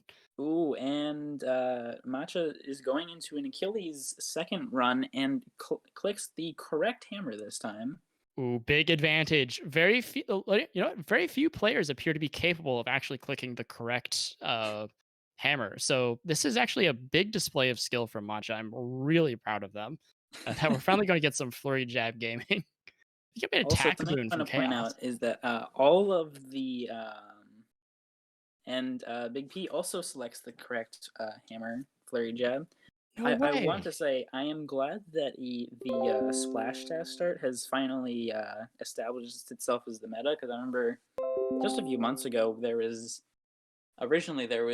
Achilles as the half cast Zeus attack weapon, and then there was kind of the split between Artie attack and Zeus attack, and then we finally just realized just pick splash dash and then just grab an attack boon and a cast as you go along. Yeah, pretty much. It is an interesting evolution, and as someone who's been around since, I guess, the advent of Achilles as a speed run weapon, it was originally just kind of a cast weapon. Flurry jab didn't even come into the equation. It was just a nice thing to have. As time went on, we started to realize just how broken it was, and so it drifted away from cast weapon hood to basically we don't care what cast is on it, just throw something on it and press the attack button. Apparently, I'm doing is going for the Zap Demeter Fist. I'm a big fan, and it actually is Zap and not Zag. I'm personally a fan of. I'm personally a fan of the Ares Blade Dash. That's just me. I know some people do Aphrodite on the dash, but it looks like I'm doing it is just going for the melee Eris and just going for true splash dash. That might not pay off in Asphodel, but we'll just have to see. Yeah, and meanwhile, Robin is going with charge shot Beowulf, so that'll be interesting to see. We're going with Beowulf. Yeah, with Passion Flare. Although charge shot does sort of mitigate some of at least what I perceive to be the weaknesses of Passion Flutter, which is Common its Cat. slightly reduced AoE. Yeah, Common Cast feels kind of bad. It is questionable as to whether or not it is worth seeding for Charge Shot or for an Epic Cast, because I really like both. She does get an Epic Poseidon Dash though, so we've got that going for her. That's a really good start. And normally Splash Dash is pretty bad to have on Beowulf, but since we have Charge Shot, we can actually make up for the knockback that comes with it. So it looks like every second run on this side tussle is running Splash Dash because that boon is busted. Yeah, it's definitely a nice pickup. Meanwhile, Matcha has already made it through Tartarus. They are fighting Tisiphone right now. It was happening so fast that I didn't even really catch it. But you know what it is. You know, Achilles, Flurry Jab, Splash Dash, all that wonderful good stuff. Even with Zeus on the attack, which is really, really nice. Yeah, I will point out Matcha has the Zeus attack while Big P has the Artie attack. There's definitely pros and cons to each, and they definitely scale differently. Which one is better? It's hard to say. It's kind of up to personal preference and just whatever you can get. But it'll just be interesting to see how they play out. Yeah, if you can find the Zeus to support it, the Zeus attack is really nice. But really, any advantages or disadvantages are sort of incidental. You take what you can get. If the game offers you Zeus, you tend to not refuse a Zeus attack. Although if it's common, there is still kind of an argument for waiting. And Matcha does have a common attack, so there might have been an option to maybe take the cast, especially if they had chosen to take Infernal Soul, which would have made a little bit better use of the cast. And we are starting to move away from Stygian as opposed to Infernal, where we are starting to learn that actually having access to your casts as a damage option, at least during Tartarus and even some of Asphodel, is really, really nice, especially on like higher global damage stuff like, I don't know, Eris, which of course is not in this tournament. Matcha is pulling further ahead with the Eurydice as Big P is going to Asphodel, although my side really seemed to have the lead early on. It looked like Matcha is really pulling up the closing up the difference, whatever. Yeah, we are seeing a taste of what Robin's run could have looked like had she actually clicked on the correct boon. In fact, I think someone in chat pointed out how Matcha took an extra second or two just to make sure they were clicking on the absolute correct boon, which is, I think a really smart move. Did I just see that correctly, or did Big P get a purple rush delivery? I didn't see the exact icon, so I couldn't tell for sure, but it was a purple boon, and it was from Hermes. I did not see. It appears as though things are dying very quickly, though, so it's certainly possible. Actually, no, I don't see hyper sprint, so I don't think. Oh, yeah, plus dashes. Okay, that's dashes. Okay, dashes plus pretty dashes much as good, if not better. With a purple splash dash. So yeah, honestly, since that's most of your damage, it's honestly just as good, arguably even better, depending on how your build shapes up. Yeah, Robin finally making it out of Tartarus. She did also pick up Snowburst, which is really nice on Beowulf, but also isn't totally necessary. And I say that as she's leaving Tartarus, Matcha is in the process of leaving Asphodel, starting their learning fight. So they're really running away with this race right now. Just Big P, kind of I believe, is out of nowhere. Oh, and that's mid shop. Oh yeah, no. Yeah, that's a middle shop. That's not even close. Yeah, that was a very good Asphodel, considering I believe that Matcha was only about a boss fight ahead of Big P, but yeah, I think that was just a very good Asphodel, and the gap is definitely widening. It's definitely not over yet, but well, it does look good for Matcha to take the 13th place. Yeah, as time goes on, we'll definitely be able to tell who's racing for first place and who's racing for third place. Although at this point, there is really only one contender for first place, and it does appear to be Matcha. Although, as you said, we still have plenty of time.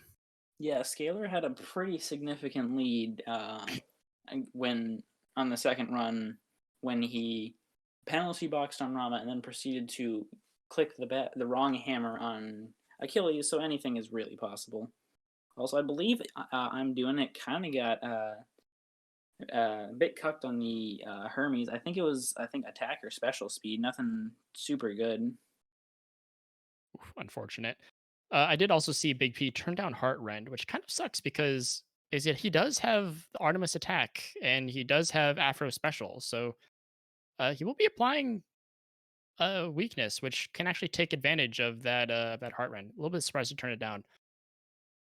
I'm doing it, picking up the rod from the Artemis mini boss though. Already getting the People's Champ power up. Lat was in that same spot in the layout when he got 3 lightning rods in 3 consecutive runs and proceeded to win the entire side tussle. So that might be the power up that I'm doing. It really needs to pull this thing back.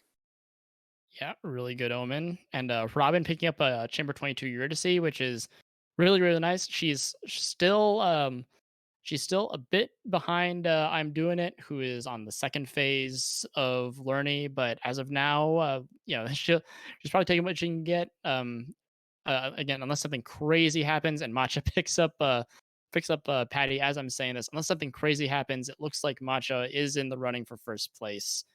Versus kind of Big P, who is just starting Elysium. So we'll keep track if of I'm reading this who's right. Matcha is in 31, while Big P is just entering Elysium. So yeah, that's quite a big gap, and it's only getting bigger.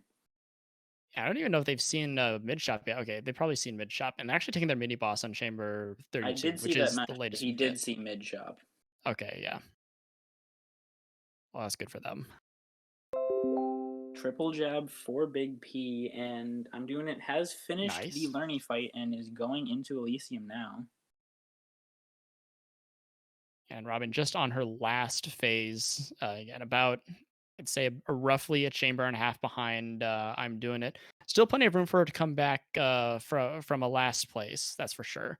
Not sure if there's space for a full biome, which is what she's looking at for Matcha. So we'll keep a close eye on I'm Doing It versus Heart Rend for Big P. Robin. And Robin is leaving Asphodel.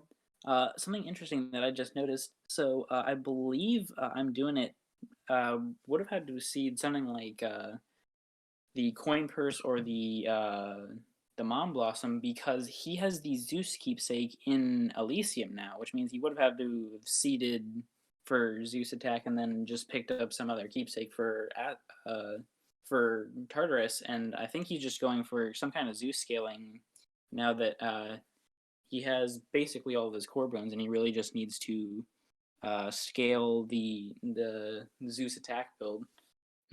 Yeah, that makes a lot of sense, especially since Zapfist. Actually, I think that Zapfist might enjoy having a hammer, but honestly, on Fist, starting with a hammer feels really, really bad. Oh no, to the point where it's awful. Yeah, so even though there are hammers you'd want, like Breaching Skewer or Explosive Upper, you still kind of want to find those naturally so that your first couple rooms aren't just. I mean, and the game can screw you and actually just have you wait for 3, 4, 5 chambers before you even find your first boon. So. I will say that I'm one of the reasons I'm personally a fan of Ares Blade Dash on the Zapfist is just because they really kind of need a lot of scaling to make them work in the end game. They don't really have the 75% global damage that Ares does, so it really needs something else to give it some kick. Splitting Bolt can be that kick, and as far as dash boons go. While Blade Dash might not be the most immediately strong, it has a lot of utility, and you can pick up the Vicious Cycle, which is just another way to scale. Unfortunately, aside from Breaking Wave, which really only helps in sticks, Splash Dash has good base damage, but doesn't really scale that well later into the run. Yeah, and also the Splash Dash does make punching things with your Zapfist a little awkward. So it's even if you have long it still kind of gets in your way every once in a while. Yeah, it might be one of those things where you just kind of take what the game offers you. If it gives you Splash Dash, you kind of grunt and take it. Meanwhile, Matcha on their first Chamber of Sticks. So in sticks for anyone else, well ahead of anyone else. Yeah, at least a boss fight plus a couple chambers. I can't tell exactly. Yeah, Big P is on chamber 34, and I'm doing his on. Is that Bridge chamber tile, that's 33? rough. Yeah. And with archers too, that kind of sucks. Even though they are armored. Oh, knocking the thing away into the void. Yeah, that's why I don't really run Splash Dash, but you know, it's all up to personal preference. Sometimes it works, sometimes it doesn't. That's just the nature of the game. Splash Dash is just one of those. It's another one of those things in the game where if you forget that you're playing, it's like any of the flurry hammers. If you forget that you're playing with it, you're not going to get very much use out of it, and it can even hurt you. So as long as you're paying attention, and you're playing really well. Oh, and I'm doing it against a penalty box. This is exactly what Robin Ooh. needs. I have no idea if it does not look like Robin has a Mirage shot. The damage she's putting out is not incredibly high, which kind of sucks because we really do want to see that Mirage shot. Unless she does have Mirage shot and her palms are just really low. I actually can't tell what Oh, level. apparently she just picked up Mirage according to Oh, chat. did she? Oh, okay, Yeah. cool.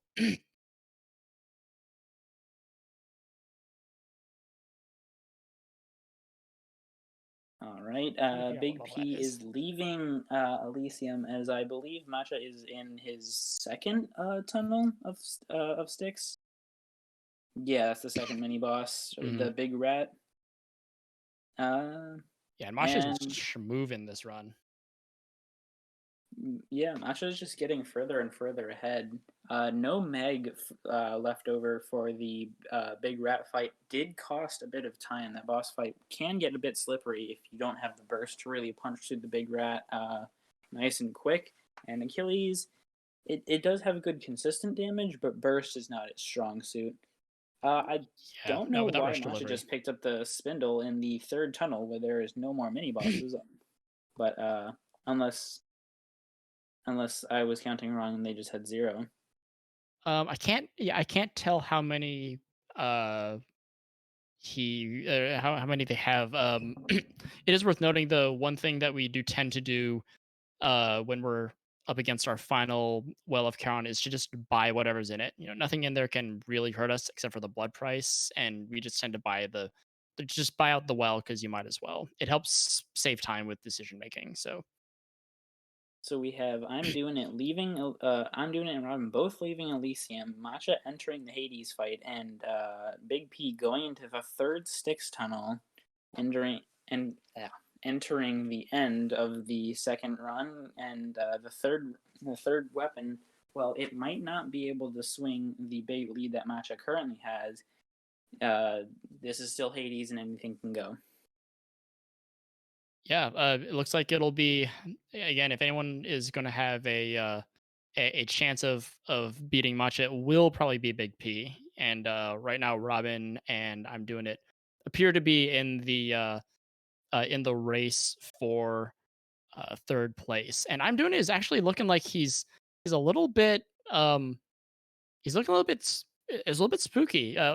Fists either Zap or Za are incredibly dangerous since there aren't it's so in your face, and you're always so vulnerable and you don't have any deflect, and you're just going to take a lot of damage, and he has really low max HP, under 100 max HP, and only 1 death defiance. It's possible we'll see another Pete box.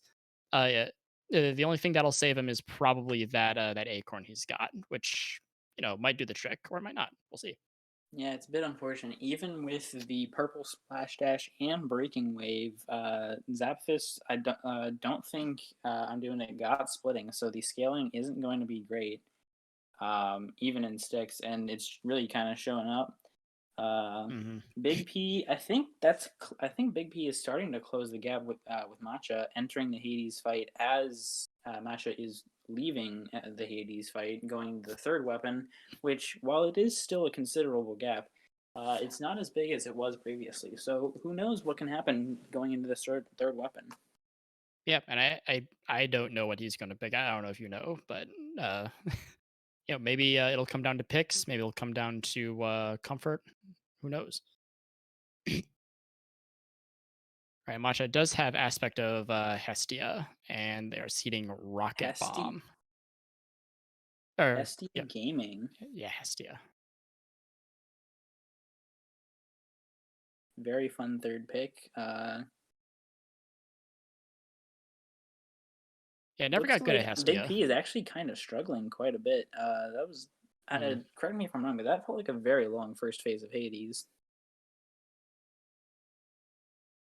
Just going into the second phase as Robin is picking up the sack. Actually, I think. Oh no. So Robin is actually slightly pulled ahead of I'm doing it. That penalty box really showing its ugly colors here. Yeah, a whole 30 seconds. I'm doing it. Did pick up another Death Defiance and another 50 health. So our penalty box hopes are looking grimmer and grimmer as this has gone on. So I no longer anticipate a penalty box for I'm doing it. That's something about Hades, though. Anything can happen. Very good at the game. The Hades boss fight is just, it's very interestingly designed where it's just, even if you're really good at the game, even if you're not running high heat, it can still just get you every once in a while because Hades' base damage is just so high, and if you get boiling blood, you're just in for a rough time.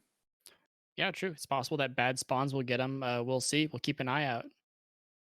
Big P has finished his Hades fight and going with the mirror. I believe that's Beowulf just based on the mirror, if I had to guess. Changing the cast, there's the Beowulf. Yep. I just saw the Fiery and Legacy and was like, yep, I know this. I believe that's Flood Flare seeding charge shot. Mm-hmm. Unlike Robin going for the awesome Flood Flare as opposed to the stinky Pash Flare. Which, don't get me wrong, I don't particularly dislike Pash Flare, but the problem with Pash Flare, at least in my experience, is just that there's more duo boons that you don't want than you do want. Whereas, like, even on Diobeo, you have exclusive access as well as Mirage Shot, which you really want, but you still want exclusive access if you get it, even if it's not Mirage Shot. Mirage Shot only gets, or Flood Flare only gets Mirage Shot, but Pash Flare does get kind of weighted down by Heartrend and Sweet Nectar, which can more often than not, block Mirage Shot from showing up, which is one of the things I think Flood Flare has going for it, as well as the bigger AoE. Yeah, I am a Flood Flare enjoyer as well. And we have a P-box. Looks like you were wrong to rescind that prediction. Wrong. What's going on with me? Ooh, whatever. Hera Gaming from Robin going into the third weapon. I believe that's seeding a hammer. I couldn't tell which one. It's probably going to be Flurry. Yep, there it is. Flurry Shot Gaming. A little difficult to play. I'm not a fan of Flurry Shot, I'll be honest. Hades is very clearly a game that's designed around the dashing, and just the fact that not only is it designed for you to stand in one place, it's just bosses are especially very difficult because you're just very vulnerable. So that's just my take on Flurry Shot, but I do know a lot of bow gamers, especially Hera gamers, are a big fan of it. So, whatever floats your boat.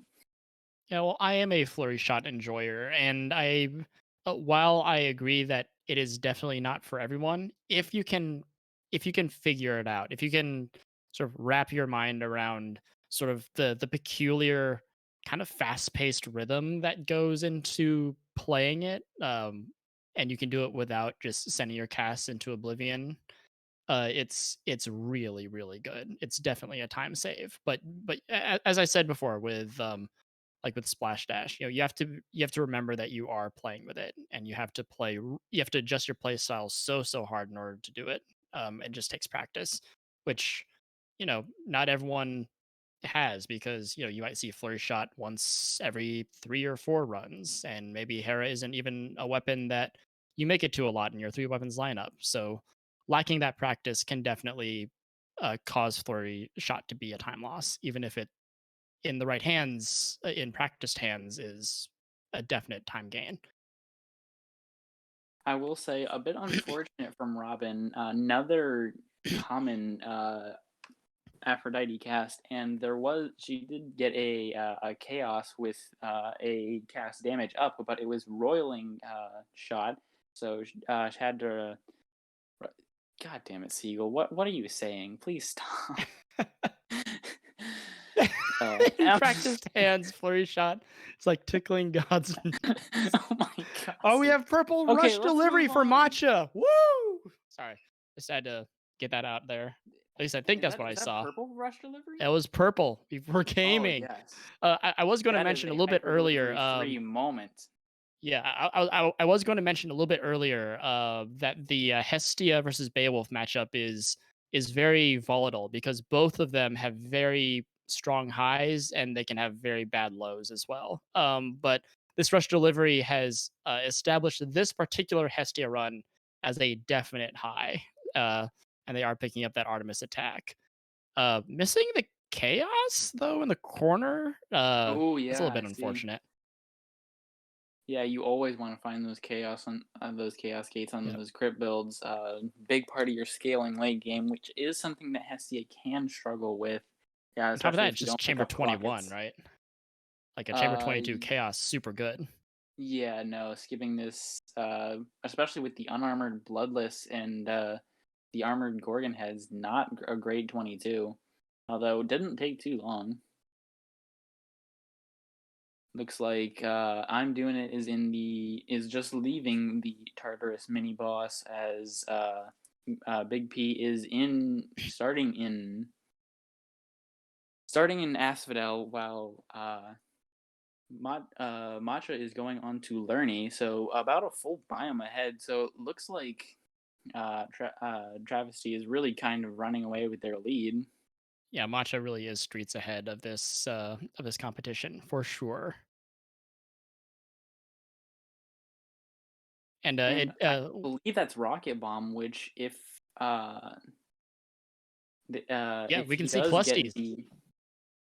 Cluster Rockets is actually one of the best ways for Hestia to scale. You kind of get it online as you're entering Elysium, which is where a badly scaled Hestia run starts to show its colors.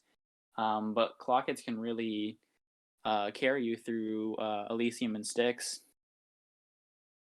Yeah, for sure. Although with Epic Rush Delivery, I don't even think that clockets are necessary. Obviously, the competition now is, how fast can Matcha go, and not really whether or not they will win, because the person who's closest behind them is Big P, and he has just left his Asphodel mini boss, and Pancake has, as mentioned in chat, this is a fight for second. I disagree. Second, I think, is pretty well established as well. This is a fight for third now. Will it be Robin or I'm doing it? And it feels like the answer is probably going to be Robin, but I'll also say that I'm doing it isn't so far behind that it's impossible to catch up. He just needs a really good build. I believe Big P is skipping Chamber 292 with a Chaos after getting Mirage Shot in the mini boss, which is really good, and that's Enshrouded Grasp for an extra cast stone, which doesn't really matter because it going into the mid shop or the end shop, it's basically a free cast stone, which is very nice. Builds pretty much online for him. Maybe a wave pounding might round it out, but that's pretty nice. And meanwhile, oh my god! As I glance back over at Matcha, they've picked up a fountain. It's an early fountain, so it's not the best fountain, but it is one nonetheless. Getting a mid shop out of the fountain, which is a mod exclusive. You cannot naturally see a mid shop out of a Elysium fountain, but I believe that they have clockets. Yep, they do have clockets. So they have probably the best Hestia build you can ask for right now. Yeah, like the only thing left is really Heartrend, which since Aphrodite Special was only really picked up in the fountain just a couple chambers prior, might still have time to show up, but at this point it's not really necessary. Oh, there's Mirage Shot. Take Mirage Shot. They're probably looking for wave pounding. Actually can't remember if they have Hydraulic Might already. They do have Hydraulic Might. I believe that was wave pounding. Yeah. They did pick up wayfinding. I just wasn't sure if they had hydraulic might as well, which would be the other thing I think you're looking for. Oh, Just and clearing that armored room so witches too. quickly. This is an And this, excellent run coming up from Matcha. yeah.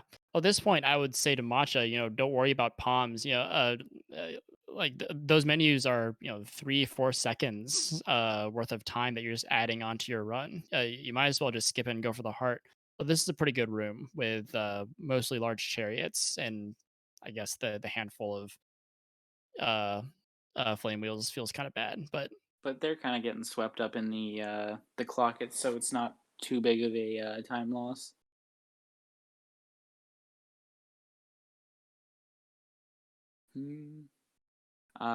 Big P is in Elysium, so a solid second place, while Robin and I'm Doing It are still struggling through Asphodel. Definitely a solid lead, but looks like at this point in the third run, there's not really much that can swing it, except for maybe some penalty boxes in the dad fight. But it's looking pretty set.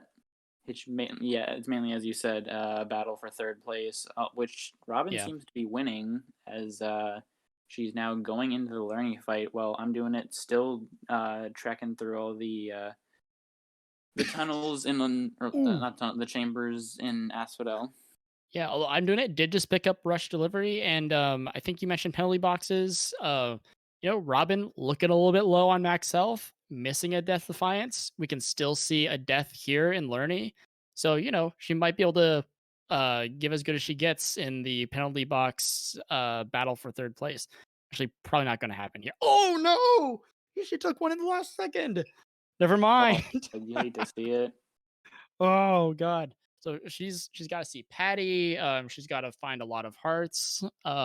This is legitimately dangerous. She might be in danger of dropping a penalty box. Battle for third place. I just realized it is, yeah, both a mirror I'm match. Doing It and Robin.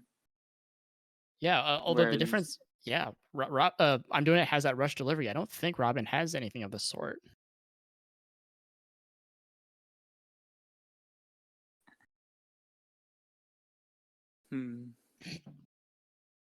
So while I'm Doing It is behind, there is definitely some swing in the third place standing with only one death defiance and not a lot of max HP going into Elysium. Yeah, forget this juice of a pace that Matcha has.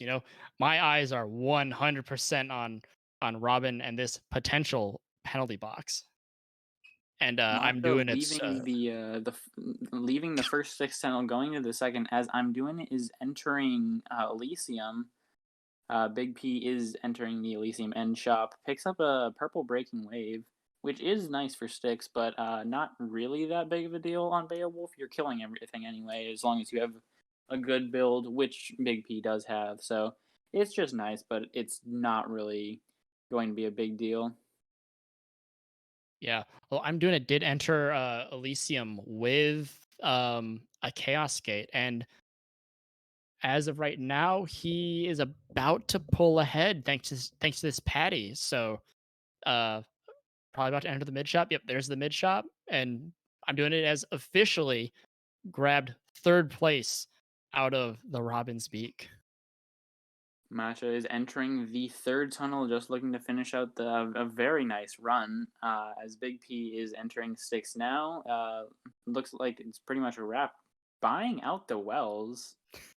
I don't know if that's a flex or just it might be. It might be, might not be, but who doesn't like buying things from the well? Although Robin did get a Patty of her own, so she's back to being one chamber ahead, barely, sort of half a chamber ahead at most. I guess he wasn't really planning on visiting the shop, so he decided to blow all of his savings in Vegas, so to speak. Although that's kind of still a time loss, but it doesn't really matter. Yeah, but I mean, if Matcha is looking at the stream, and I don't know if they are or not, but if they are, there is absolutely no worry as to whether or not they're going to win this. I'm Doing It struggling with the bridge room, by the way, dealing with all these corners and the hiding archers. Very annoying.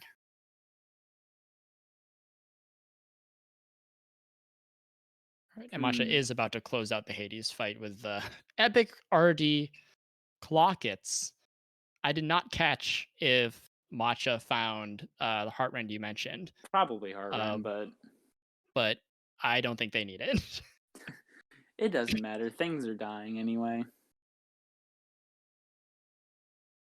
Things are pretty much winding down. Big P is finishing up Styx, I believe. I'm not sure which tunnel this is. I want to say second or third. Yeah, this is the second one. I think the chamber number you land on is 54, 55. Yeah, this is the second one. Yeah. Oh wow, Breaking Wave just slamming around the giant rat like a pinball. Yeah, and there's the W for Matcha with a 50-51. Pretty good time. I think that's actually slightly faster than their qualifying time. I think it is. Yeah. Which is nice to see. Unfortunate. Usually Fortunate and unfortunate. Usually in race settings, your timing won't be as fast as when you have a good 24 hours to reset as much as you like. So it's nice to PB both with the stress of a race setting and the lack of resets that you really have. So very nice run from Matcha. Good games, and now we're just seeing the other runners catch up as they are filling out their slots 14 through 16, with Big P entering the dad fight while I'm doing it and Robin are in the heroes fight. Robin has pulled ahead, beating the heroes while I'm doing it still just finishing up. Yeah, the seconds are really going to matter here because I'm doing it is barely behind. And if like if there are any mistakes, it's going to be both racers are going to feel it. I give the edge time doing it in terms of boss damage. Yeah, and unless and if she does have rush delivery, I missed it, but I don't think she has rush delivery. So in terms of boss damage, I think I'm doing it kind of has the upper hand. And meanwhile, Big P is just going to close out the last. This is the end of the first phase of the Hades fight for Big P. Yeah.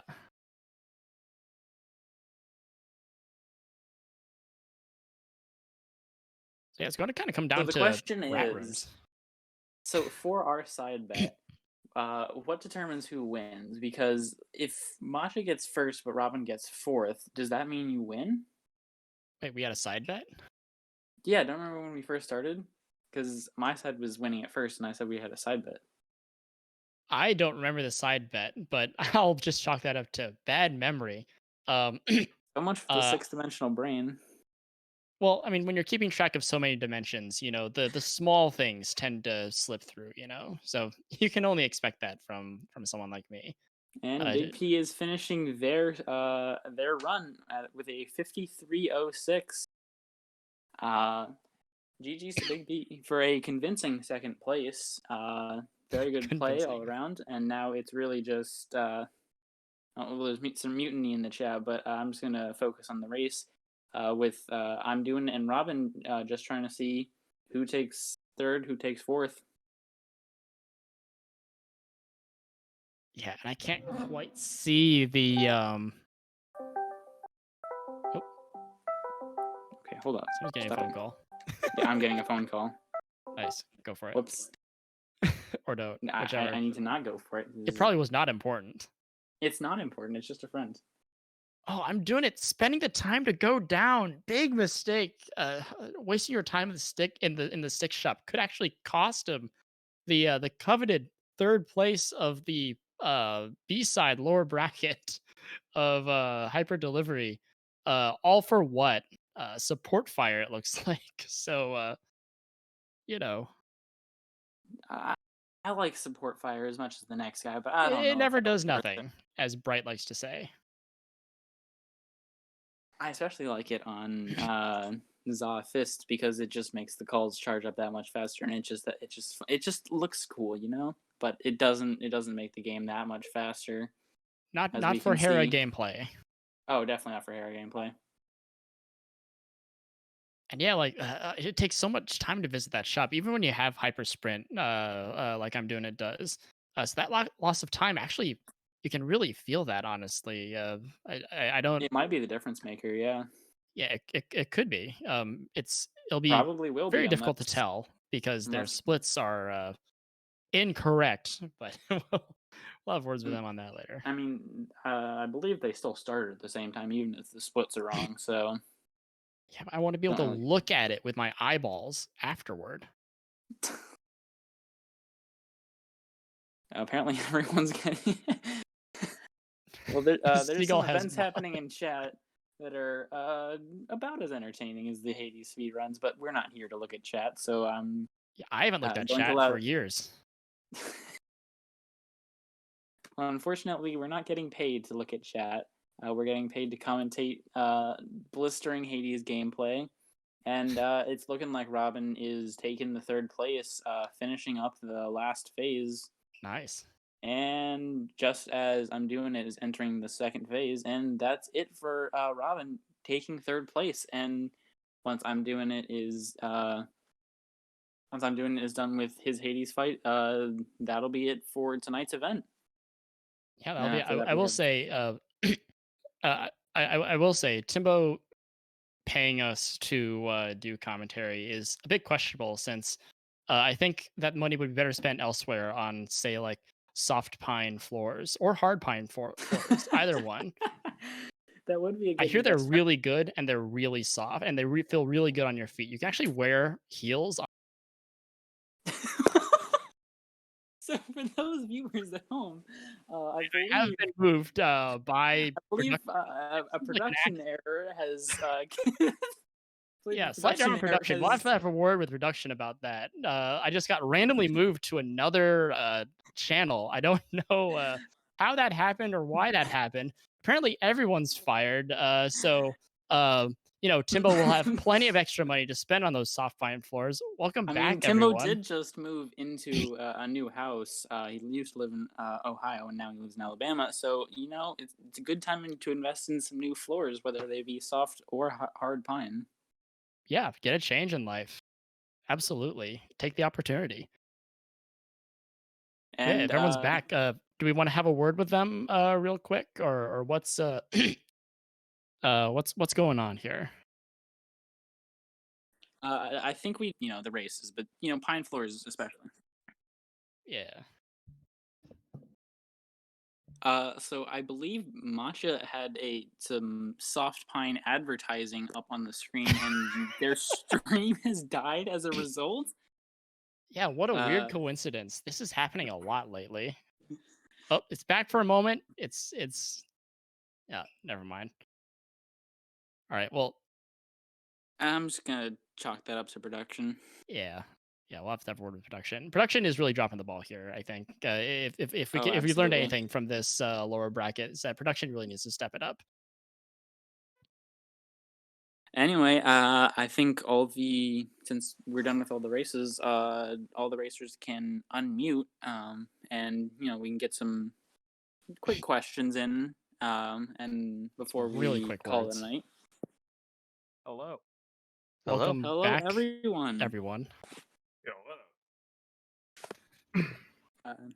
I just want to start off with good congratulations and thank you for a very entertaining event. Congratulations to Matcha for securing the 13th place, sweeping the bracket by a significant margin, and everyone in the event definitely played very well. It was definitely a very entertaining race with some good weapon variety, and think we're gonna go around. Riss, do you want to start off the questions? Yeah, I guess so.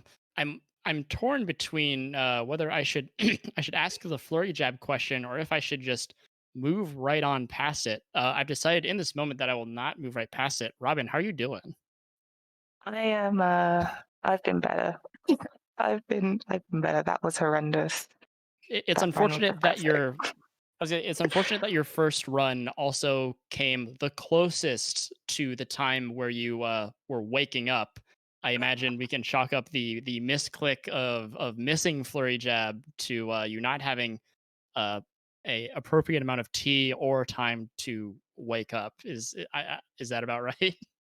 Yeah, I'd say that's reasonable. It's like Yeah. I started and my splits didn't go, and I was like, "What's happening?" And I pressed spacebar, and I was like, "Oh, that's not flurry jab. Whoops. Oh well." Oh, you press spacebar? Oh Yeah. no, which selects? Oh, it wasn't even a misclick. It was just a missed. It was just an It accidental just- errant input. Yeah. It's all right though. Yeah, although it is funny. I did not notice this, but chat noticed. Obviously, actually, I don't know if you watched the previous race, but you're not the only one to have made the flurry jab misclick Exact same mistake. Oh no. Yeah. Ah. And I think it was Matcha or maybe it was Big P. It was Someone. scalar motion. Scalar motion. No. Scalar motion. Oh. On this race, someone took, I think, the extra second to make sure that they were hovering over flurry jab before. Oh yeah, I was terrified. I was That was terrified. you. That was you. Okay, cool. Yeah. I saw flashbacks. So Robin, you have, whether you like it or not, informed and educated the future racers of HD3 to click on the correct hammer. Well, at least I've You've done also something good informed tonight. That's all right. You've also informed them to not have wrist in your corner because at about the same time that you Oh, were no. clicking the wrong hammer, wrist was pretty certain that you were going to win the whole thing. He was definitely singing your praises, and I kind of How think he hates wrong? you. So I don't even think it's the sleep that you have to blame. I think it's him. It's true. Oh, I- that makes I me do feel encourage worse people. now. Oh no. Let people Don't down. worry, it was not sincere at all. Trust me. Okay, I didn't okay. believe in you for a moment. I don't think that makes So it I am the better. real winner here. I think. Ah, thanks. Lovely. That's it. Yeah, letting down me is not a. But you still got to put on a pretty cool show between you and I'm doing it. Toward the end, it was sort of a race between you folks. So I'm doing it.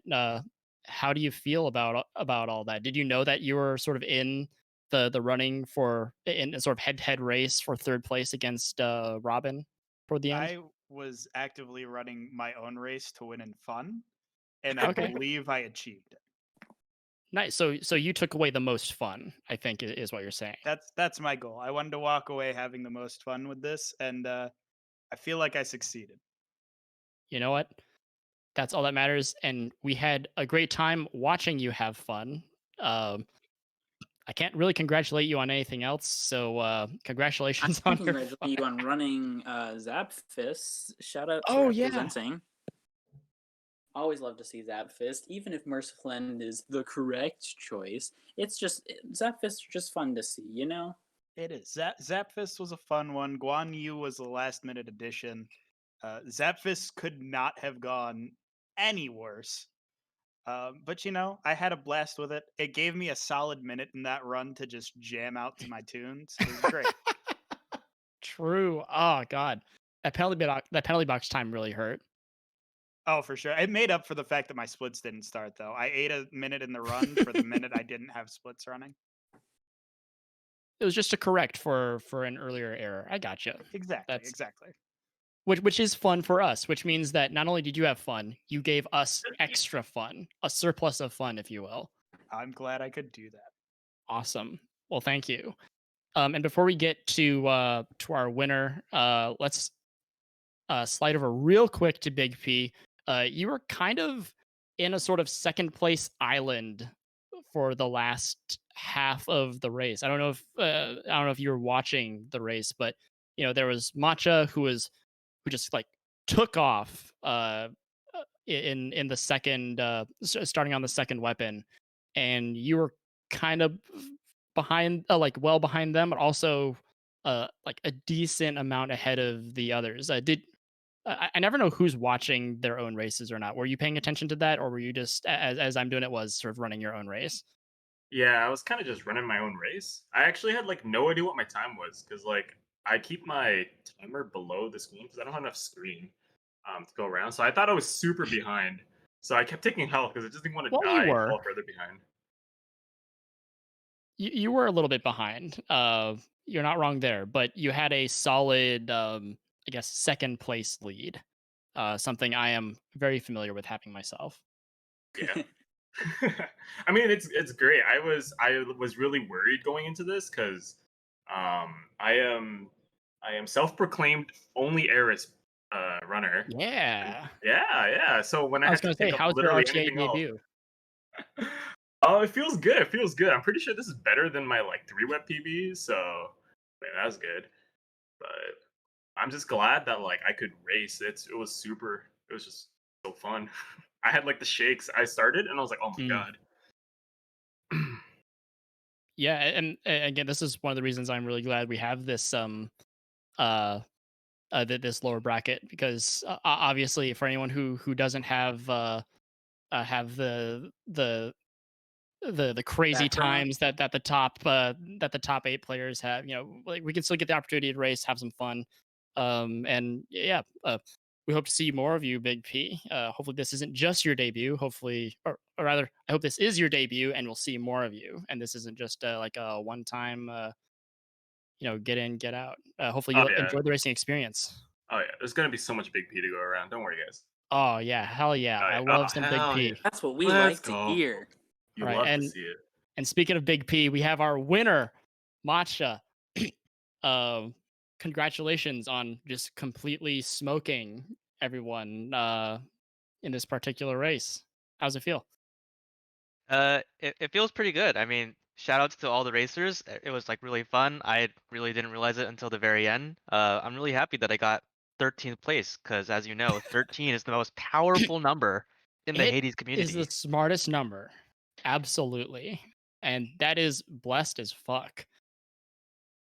And that's debatable, but I will say, for being 13th place, you had quite a good run. I Yeah. definitely enjoyed watching Zagbo. I'm a big fan of the weapon, and your second and third runs were absolutely blistering, especially that amazing Hestia build.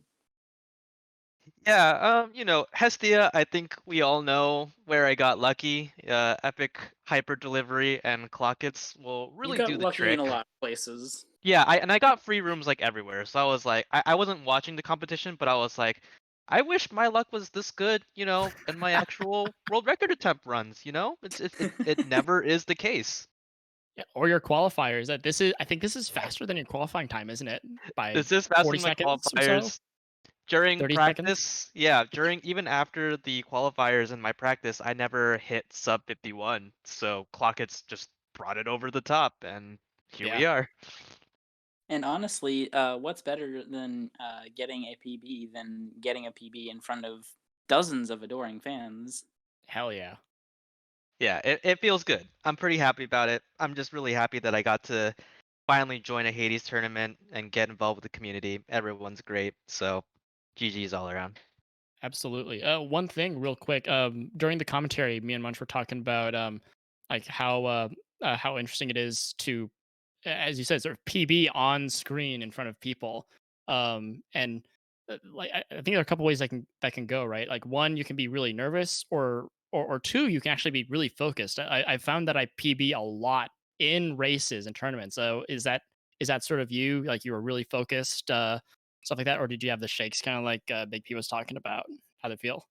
I was pretty focused. Like, I wasn't feeling Mm. too anxious at all. I mean, part of it is just that, there's no prize here. I'm just having fun with some other runners and just chilling out. So all in all, like, the race was pretty fun. I was relaxed. I didn't really tune into the stream at all. The only part where I really joined into the stream was right when I entered Hades on the last fight. I unmuted just to see like what's going on, and then I heard Munchlax talking about my Vegas trip and the fountains. I was like, you know what? I'm just gonna buy everything.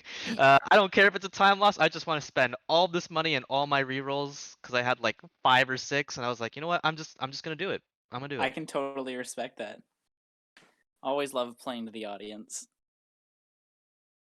Yeah, or playing to the commentator as Travesty was. So whichever works. But yeah, congratulations again.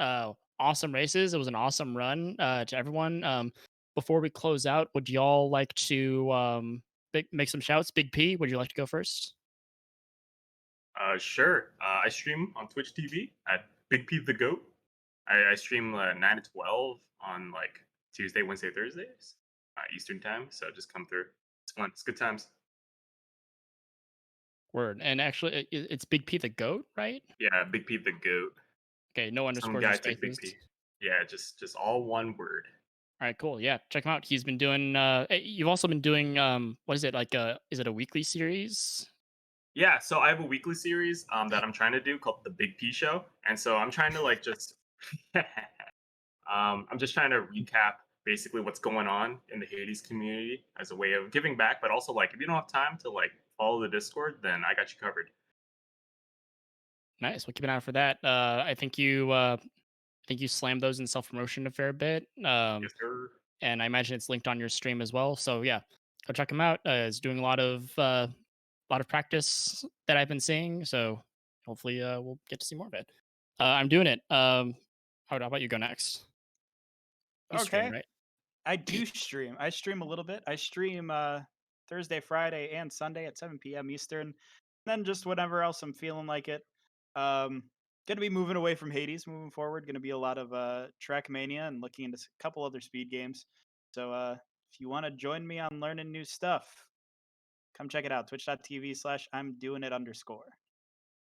Hell yeah. Well, hopefully you stick around a little bit to at least do some casual Hades speedruns. We have Moddy category coming out. So Oh yeah, hopefully at least see your I'll still face be there. around, but I think my days of hard grinding Hades have come to an end. Not Hades exclusive. Exactly. We will no longer be a Hades one trick stream. Nice. Robin, why don't you give us your deeds? I know you stream a little bit. Have you been streaming lately? I haven't really been streaming much lately, just because I've been trying to I'm moving soon, so I've just been stressed out with that stuff. No Good luck time. with that. Yeah, thank you. I move tomorrow. Yay. Oh, congratulations. Thanks for being here. Yay. It's all right. I don't need sleep. But yeah, I stream occasionally. Mainly Hades, not much else. Yeah. Cool. That's at it. Robin_TKN, right? So Yeah. That's the y'all one. can check her out. Show her some support. Thanks for being here again. And Travis T, why don't you close us out? Yep. Shout out to my sponsor, Soft Pine Flooring. Oh, you got sponsored by Soft Pine Flooring too? What a coincidence! I was going to shout that, but I'm a they great reached fan out to of me them. yesterday. Oh, big Soft Pine Flooring coming in hot for the Hades community. Okay. Timbo, don't Pretty kick sure me we're out. just